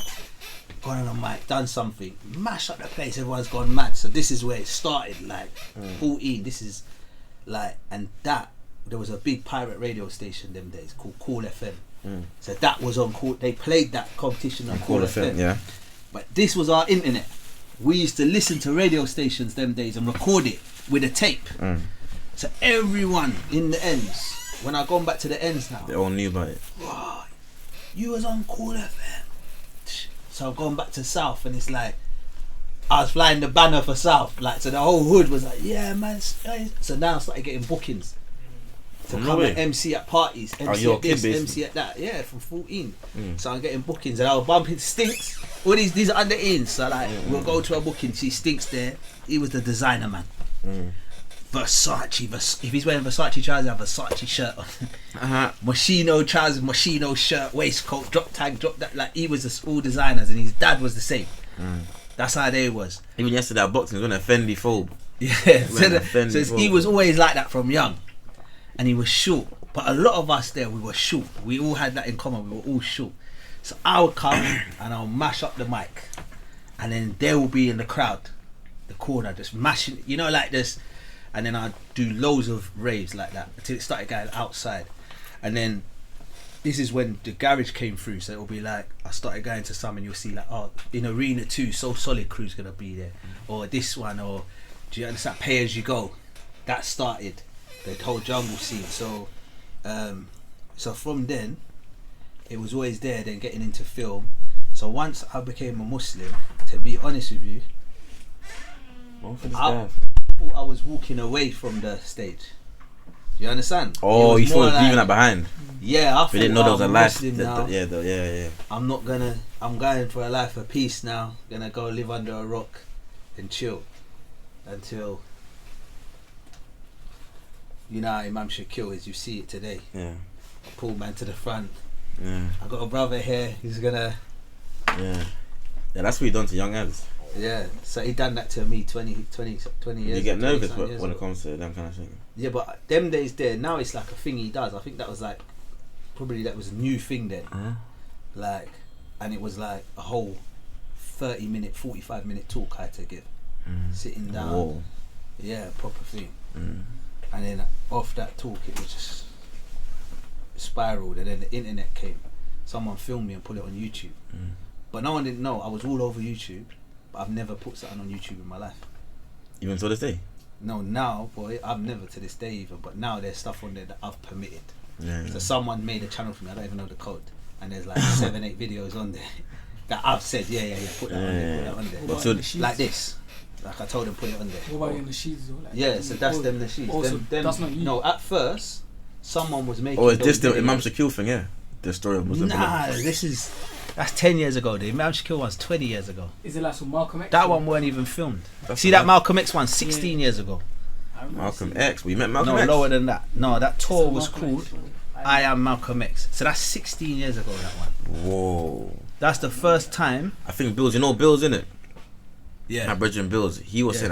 He said when he was a kid, he went to one of your shows or what you speak. Yeah, probably. So those days they used to get me to go on tour. See that one there? Yeah. I Am Malcolm X. That's the first time I got paid to do it. I was like, what do you mean you're paying me? Because it wasn't like that. I'm a Muslim, I came from the streets to Islam, the ghetto. Now when you see your brother, give a palm, embrace with a hug and greet me with salam. Salamu alaikum. Brothers, it's amazing when you look at where I am today. This ain't what I was raised amongst. I call this the chosen way. I used to go into church on a Sunday while mum's cooking rice and peas, listening to reggae. Typical black boy from a typical black household. Walk with my jeans low, face like I own the road. Before there was no hope, I used to make a lot of dough. But ask me about Islam and Allah, I say I don't know. A few books, a few months, a lot of reading. A new season, it brings a new way of thinking. A reason when a Muslim is speaking, I listen. I'm smiling because of the beauty I find in his religion. This is what was missing, the final piece of the puzzle. It's all starting to make sense now. Before it was all muddled. I was stuck in the jungle, blind like a bat. Now I see quite clear. It's Allah, thank for that. Yeah. That's what I said. But like, do you think like this? Look at the camera that's used there. Look how old that is. Yo, look, there's no lights in that room. Flipping. What year is this? 2009. Days. But this was like the 80s, bro. 17 years ago. That's what I'm saying. So do you think like this was you not nervous to you? Because it's different to music. At least with music, everyone knows the lyrics. But with this, do you want me to tell the truth? Yeah. See, when I done that, they paid me £250 to do it, like, and then that was like, what? Just to come on as £250. And I remember they wanted me to go to like 6 cities, and they're gonna give me £250 every night, every city. So I'm like, hold on, that's over £1,000. That's £1,250. All night, that was big money. And I'm enjoying this. £1,000 in all night. You're buying a gaff, bro. You're buying a property with that, bro. I remember, this is the truth. Every time I done something like that, I never planned to do it ever again. I just thought, okay, I've been asked to do something, I'll do it, then I'll get on with my life. But this was the first one. They paid me £1,250, and I spent 6 days. I'm surrounded by Muslims, and everywhere I went was Muslims. So I actually loved it. It was like, wow, this is nice. I'm just around Muslims, and I got paid. So I remember what happened was, after, there was another few people on this show, innit? And after the show, they were selling their merchandise. So they'd finish the show, and then they'll set up a stall and sell their merchandise, like a CD. There's an American poet called Amir Soleiman. Yeah, and there was 2 sisters called Poetic Pilgrimage. So I remember they've set up their stalls and they're selling CDs and a book or whatever. So I'm saying, hold on. So you got paid $250 like me, but if you're selling these CDs for £10 each, you just sold 30. That's an extra 300. So you made another £300 in 20 minutes at the end just from selling your product. And so much people was coming to me going, that was really good, brother. Do you have a CD we can buy? I was like, nah, I ain't got one, you know. So I remember saying, that's how it birthed that idea. I said, I need to go studio and try and record this and make it into a CD, so that if I ever get called to go on this tour again, I've got something to sell. So I got on with my life. Same guys called me back 6 months later. Hey, everyone loved you on that tour. Do you want to come on another tour with us? This time 8 cities, £300 a night. Ooh, £50 extra. £50. I said, you know what? I'm in. Then I said, I need to go studio and record a CD. So I didn't know how to record a CD, because I'm thinking in my mind, right, the music thing and da-da. So what I did is, I said to the man in the studio. It's 2.4 by the way. Your Baron is 2.4. When you said 308 nights, you died doing this, trying to calculate. It's 2.4k. Oh, sorry, continue. Sorry, bro, continue. So what I did is, I went in the studio and I'm thinking, how am I going to do this? So what I did is, I said to the engineer, can you ask me questions? This is how I'll make an album. He says, what do you want me to do? So I said, ask me a question like, what was your life like before Islam? Do it in the mic. So he'd go, so brother Belal, what was your life like before Islam? That's track 1. Yeah. And I'll answer it. Before this, there was nothing but stupidness, partying like an animal, raving like a fool. Before this, I was breaking all the rules. Before Belal, there was smalls, but when Allah calls, I rise to the calling. Then a man falls, and trust me, we're falling. There's no turning back. I make the right to the more. So I answer the question, and Belal, so how did your mum take it? That's track 2. Well, my mum always tried her best to make sure her son was focused. She always had a smile, no matter how. Okay, and what was it like doing the? I remember standing by the window with a gun for my enemy, looking at of my mum sitting next to me. She's scared for the life of her son. I'm in a cruel world, living for the money and the girls. Some kids used to come in with good grades. I came on with good grade, 13 grand, my Nike's boots and a good fade. So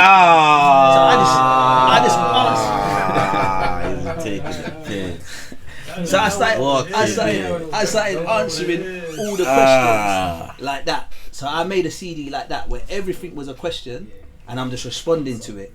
And that's how I created the tracks, and that's the album. So I said, yeah, I'm ready. That's my album. So I went to the next event, £300 a night. I sold like 30, 40 CDs a night. So each night I got like £800 in my pocket, cash, £900. I felt like I was on the road again. I felt like I was on the road again. This is how it was, isn't it? Like, man, counting up my ones, folding over the 20, bang. I said, yeah, 100. And then I remember someone say, when you give up something for the sake of Allah, He replaces it with something better. I said, you know what? Alhamdulillah. Alhamdulillah. Because when I came back from Egypt, I didn't know what I was going to do for money. I didn't know which way I was going to go. And look at this. I was like, Allahu Akbar. And then what I did is, I said, you know what, I'd rather do this than drive an Uber or, do you understand? So I just kept answering the phone. Anytime the phone rang. And to be honest, what I done is, this is kind of like, not a secret, but what I done is, I said to Allah, if this is good for me, then keep it coming. If it's bad for me, take it away. So I didn't do no marketing, no business plan, no promo. I just left it in like Allah's hands. So if my phone rings and people want to keep booking me, if it don't. So I didn't put in no work or effort. So I said, if it's good for me, then keep this coming. And bro, my phone started going mad. Malaysia, we want you to come out here. We'll pay you this amount. Can you come and do that? What's your fee, brother? 2,000 alright with you? Yeah, that'll be cool. Right, I didn't even know that was my fee. Do you understand? Like, amazing. One person said to me, yeah, we want to book you for an event. This is my early days. Sorry, we can't give you any more. There's $4,000. We apologise though. We know like you're worth more than that. I'm like, yeah. $4,000. Cool. Like, yeah, I'm taking that guy. What? I never got paid that before. Do you understand? So, Allah, I just said, right, Allah, alhamdulillah. So all the time I say, alhamdulillah. If it's good. But then when Allah, then you like balance. When Allah's giving you good and doing good for you, then you gotta know, like, it's alright when certain people call, we can't afford nothing. No, I'm still coming, don't worry. Do you understand? You gotta know, like, that's the balance. Because you can easily go to an ego. I've never been paid that ever again, but so I could have easily went into an ego. Nah, I charge $4,000, you know. I'm worth this, I'm worth. See, that's why I say be sincere in everything. Because as soon as you start becoming that person, Allah might take everything away. Yeah. That's it, you're gone, you're rubbed. One for this guy, fam. I don't know. He's 19. Remember, he's 19, then he's a bit. You get me? He's a bit young, fam. Now, I was trying, and he can take away from you quicker than he gave it to you as well. 100%. You get me? Alhamdulillah, though. Cover the food, inshallah, if it's not being eaten. Like, alright, man. That's all. I got another question for you still. So, this is something I wanted to ask you personally. What's a role or a movie or something you've turned down because of religion that maybe if you done, it would have made you certain good question. Yo, that's a good question. Yo, I feel like you probably turned down a lot of roles or certain. You got somehow be involved with Top Boy. Have you not that? Nah, Top Boy is cool though. That's my people. Top Boy is my people. You know what? There must be a role. I don't even really. I don't really want to say. You know. You know why? Because some things, if I say like, if I mention like certain big shows, and then it's like, what? I didn't do that because that's a clip. That's a moment. Yeah. That can go like, do you understand? Right, Belal says he turned down because of the I don't want it to be a moment. Okay. I done that for the sake of Allah. Do you understand what I'm trying to say? So I didn't want to say, but yeah, there's definitely been roles that I say I can't do because like massive roles. Because I'll look at the script, and if it's got something in there, It doesn't align. if it's a film and it's like I can't do that. Like what? Like what kind of things? Like it's just more the romance side of stuff Oh, yeah. that I can't do. Do you understand? Was There that was because? a massive show. There was a massive show. Yeah, American show. And a few, like a couple man He's always American. got sent for it. But I read the opening scene and I said, yo. Oh, what was it? I didn't want to say. But I said, yo. So I phoned the next actor and I said, bro, are you going to go out for this? 'Cause I'm saying Muslim or non-Muslim, I can't do this. This one is like. Oh, I think I know. So I think I know. What, and he's what like, kind bro, of this thing is massive though. This is a big show. Like, you don't turn stuff like this. I said, bro, I ain't going up for that. I ain't going up for that. I said, because that's so big. But if you go up for it and you get offered it, that's when your head's going to start doing tricks on you. Because now you're going to start thinking about the money. Because the first stage is going up for it. So if they send it to you, that means they've got you and a few others in mind. Yeah. Then you got to read through it. Walaikum salam. My brother, you know, I'm going like, you got Hoover in here, innit? Huh? I'll put on your hood, don't worry. Yeah, my brother, everything good though, yeah? That was rice and meat, bro. Yo, grab that. I'll come back for it in a second. Yeah, my bro. Yeah. No. So first it's just then you got to go, then you got to read through it. So out of you, all of us might read for the same role. Yeah. Then they're gonna pick, okay, me and him suited the best. Then we're gonna go and meet them face to face. Then they're gonna offer it to one of us. So I ain't even read for it. I'm just turning down reading. Like I don't want to read for it because if I read for it and they say yeah we like you the best, then they're gonna put the offer on the table. And when I see numbers, Shaitan might start whispering. So I'm saying, Whisper. So I don't even want to read. Sanadu. Yeah, I say, nah, I ain't reading. Sanadu. And my agent might be like, but my agent knows me. We've got a good relationship. So my agent would say, have a look, see if it's something you would want to do. I'm not sure if you would want this one. So I go, nah, you know me, I ain't doing that one. But yeah, there's been a couple shows that I've said that before even doing the reading. Okay, you don't have to say the show, yeah. But like, what's an example of like something that will make you turn down a script, like a scene that you that you'd say like I can't do that kind of scene? Like me personally, like just like the raw like intimate scenes. Yeah. There's raw intimacy and all of that. Because obviously it's just because you see what it is. You see the. But you're not actually doing it though. You see the smoking and all that? Yeah. I could do that in intent. Roll up, bill up, bam, act like a bad. Because when you're saying you're not actually doing it, I'm not actually doing it. Mm-hmm. It's not like it's fake. Mm-hmm. But you see when you're saying like, right, hug up and kiss up, but you're not actually. You are. What do you mean? It's not AI. You're hugging up and kissing up, no, bro. You're not actually like. No, but I thought you meant the actual like intercourse. No, you're not having intercourse, but you're doing everything. So you're doing everything except that. They're just taping down your parts so that there's nothing like friction. They made me smoking crop circle. It wasn't real weed, by the way. It was fake. They said it was fake. They made me fake smoking and crop circle. Yeah, their smoking things all fake. It's fake still. Yeah, it was some next thing. They gave me some next thing. It's like herbal. Yeah, and they said to me whatever you do, just don't inhale it. Yeah, but even real smokers smoke that on film sets. They don't smoke real stuff. So they'll never give you like because you have to do so much tape. You get fried, innit? So that's just like smoking air. Whereas if you're smoking a real thing, you start getting lightheaded, you feel sick. So it's all fake, really. You get me? Yeah. Nah, phase though. Phase. Okay, so like it's like the intimate kind of stuff that you stay away from. That makes sense though. Interesting. What's the biggest? But there's been some where I've got it, and I've just said take that all out. And they'll be like, and it's a go. Yeah, they'll take that out. They'll switch it up. Yeah. So why are you not doing for that big role that you were just talking about that you couldn't mention? Were you not big like? You're not. Yeah, you're not in a position to that. You ain't got a leverage, basically. It's bigger than you sometimes. Okay. You get me? It's bigger than you sometimes, and you don't like. You get me? So. But man, like, for you to say that you would have turned that role down, Muslim or non-Muslim, that must have been a mad opening. That one was mad. Yeah, that I feel I can guess what it is. You know what? Yeah, I think I have an idea what it is. But truth is, the role was cold though. I wanted to watch it though as a show. I was like, I want to watch this show. But to know what's mad, I still ain't actually seen the show. So Dan? Yeah. You think everyone in this room seen the show? I don't know. I actually don't know. Read the mic. I don't know. Read the mic. Read the mic. I don't know what it is. Oh, you should mute the mic. Now you tell us after, innit? Inshallah. But one for this guy though. Where you get that photo from though? Dubai. But everything I ask you, you got from Dubai. Everything I ask this guy where you go from, he says everything from Dubai. I asked him, yo, where'd you get that trim to Dubai? How you get that trim in Dubai? I promise you'll go in Dubai. I'll go from the areas that people don't show. Someone said, listen, cover the food if it's not getting eaten. I had some advice. I will lie. What's the best advice you've ever been given though? That I've been given? Yeah. A piece of advice that you'll never ever forget. Honestly, the best advice, when I became a Muslim, I like to go the long way around these questions. When I became a Muslim, someone jumped in my car, I was listening to Mobb Deep. Mobb Deep, yeah.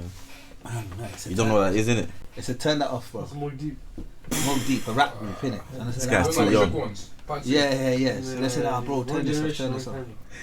So I remember he said to me, I said, I need something to listen to. He said, I'm going to bring you, let's pull up at the mosque, there's a brother who sells tapes. So them days, you could watch talks on YouTube. Them days you would have to buy CDs or tapes. Okay. So I went to the mosque to buy tapes. The first tape I bought, I'm looking through his tapes. I said, I need something to listen to in the car. First tape I bought was called, what was it? Journey of the Soul. So it talks about what happens when you die, life after death. I said, I want that. This one's deep. As a man like me, I need that. It's going to wake me up. The number one was called Conditions of the Shahada. Because I just took my Shahada, I said, I need that. I want to know the conditions of the Shahada. Then I said, I'll take these two. He said, no, you get the third one free. So pick another one. I said, I don't even want the next one, but I'll just pick it because it's free, innit? So I picked a tape called Sincerity. And then, but Allah, this is why Allah is the greatest and best of planners. He knew that was the tape I needed. More than the ones I picked.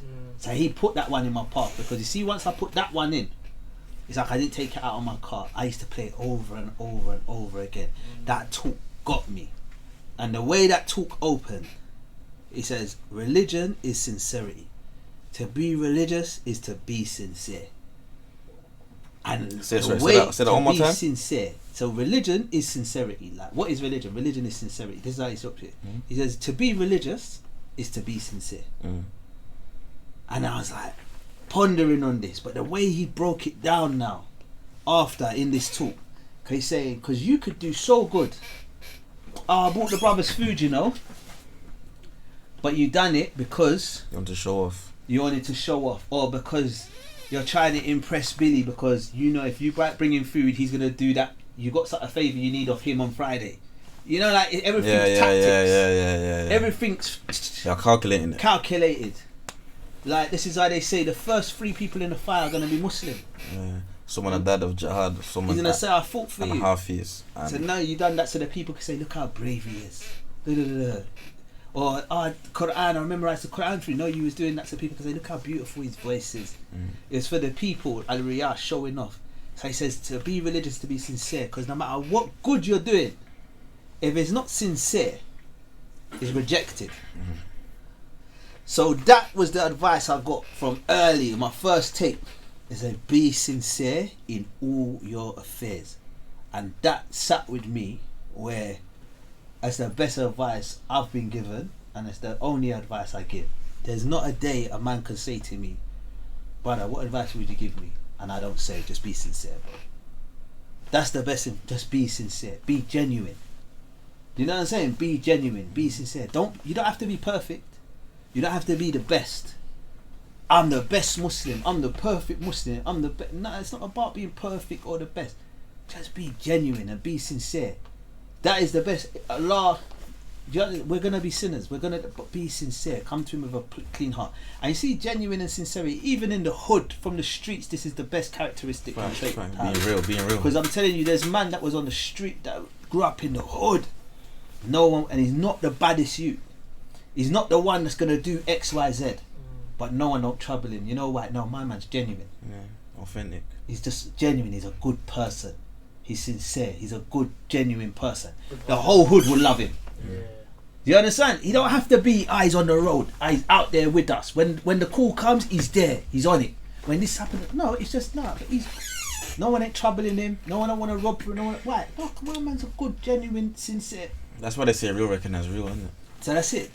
So it's just that's the best. Be sincere. Be genuine. in all your affairs. And because when you're genuine and sincere, I just think that's when Allah will look after you.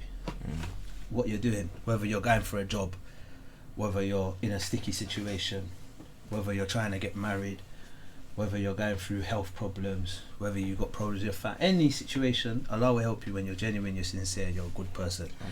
So that's it. Be good and good will come back to you. Be sincere.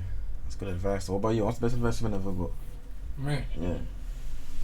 Oh, man. It's been a long 23 years. The best advice I've ever got. I've got loads. I can't pinpoint one. Everyone's got that one that made them that hit them.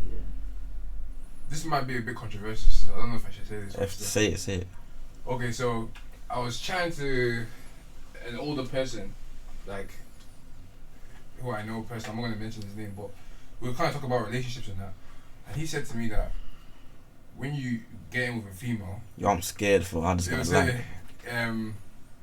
Try to maybe like when you're talking to her against Noah, if she gives you if you ask her a question about how her relationship is with her father, mom, whatever, and she talks about she doesn't rate her dad, then that's probably a girl you need to kind of avoid still. That's too specific. Yeah, that's the advice you got. What? It really saved Bro. me. I mean, they ain't lying though. Yeah, but what if her dad's like... Yo, nah, chill. We're never gonna entertain that one. Face. I gotta make the drive back to London. Yeah, of course. Whenever you're ready. So I might leave you lot to it. What about you? What's the best advice you ever got? Bismillah.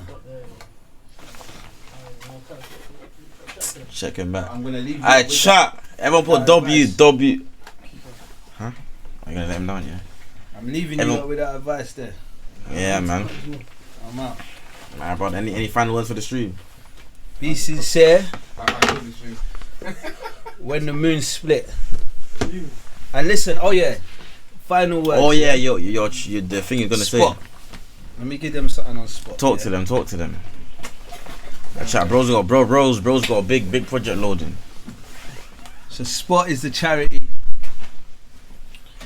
Been running for years, 10 years now, but just as brothers like this, we set that up.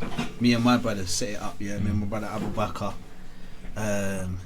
We built a school, we built an orphanage, and that's in Gambia. And some of those kids that are staying in that orphanage have been there for 10 years now, so they're growing up. We've expanded that, and we've got a street kitchen in Kenya. We feed over 200 people a day. We do zakat, distribute money, Uganda, Kenya, Zanzibar every year. Built over 215 boreholes across Africa, providing water in villages. We built more schools. We've got a girls' orphanage now.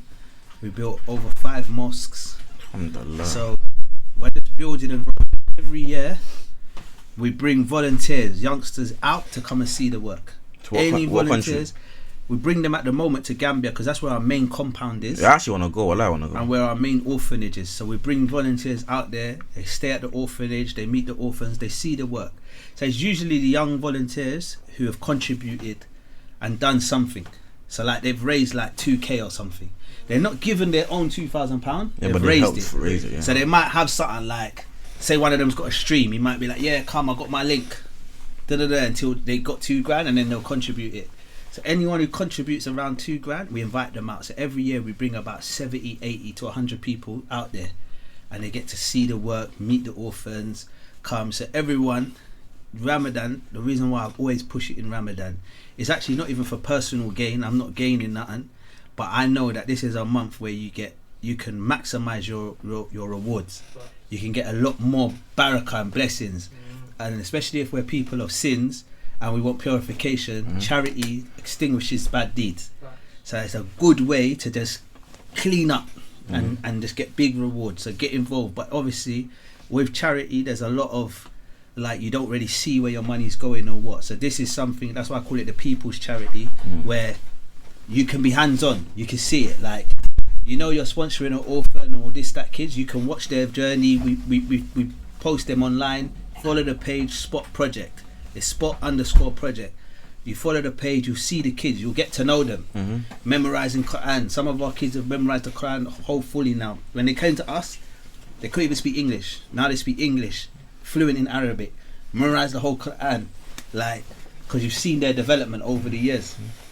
So yeah, that's a charity I would always say to people, just get involved in, like, set up a page, do your own little fundraiser, whether you're going to raise £500, £200 towards these orphans, and come out there, meet them, see their development. It's not like a one-stop shop where we go and help an orphan today and we never see him again. This is like long term. You'll see them grow. There's some that we had at 8 years old, and now you see they're 17 and they're the imam in the mosque, and you're going, right, I remember him when he was like 8 years old. So you could see their development. No way, that's a mad. Now he's got a job. Right, who's the teacher in the school? It's one of the kids. I remember when he used to be here, didn't it? He's a teacher now. So you can see their development and all that. So, and like, we've got over 200 kids that go to our school.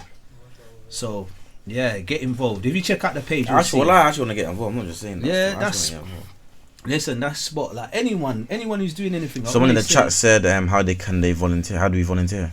Yeah, that's it. So you just sign up. Like, where can they find the link? When you go to the link on the page, spot_project. Spot_project on Instagram. On Instagram, like, you'll see what we're doing. Like, the people, the community come through. My brother unfortunately passed away the end of last year, Abdul Latif. And in Nigeria. Yeah, in Nigeria, in the car incident. And you'll see Spot, within a few days we raised over £250,000. Shut, there we go, Spot_project. In his name.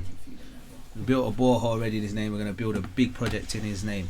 So yeah, it's a good charity to get involved in, because it's one where it's like, it's the man them. It's the people, like, you understand? Yeah. There are no CEOs behind us. Like, it's just raw, it's transparent, it's the man them. You know, we just go out there, you come.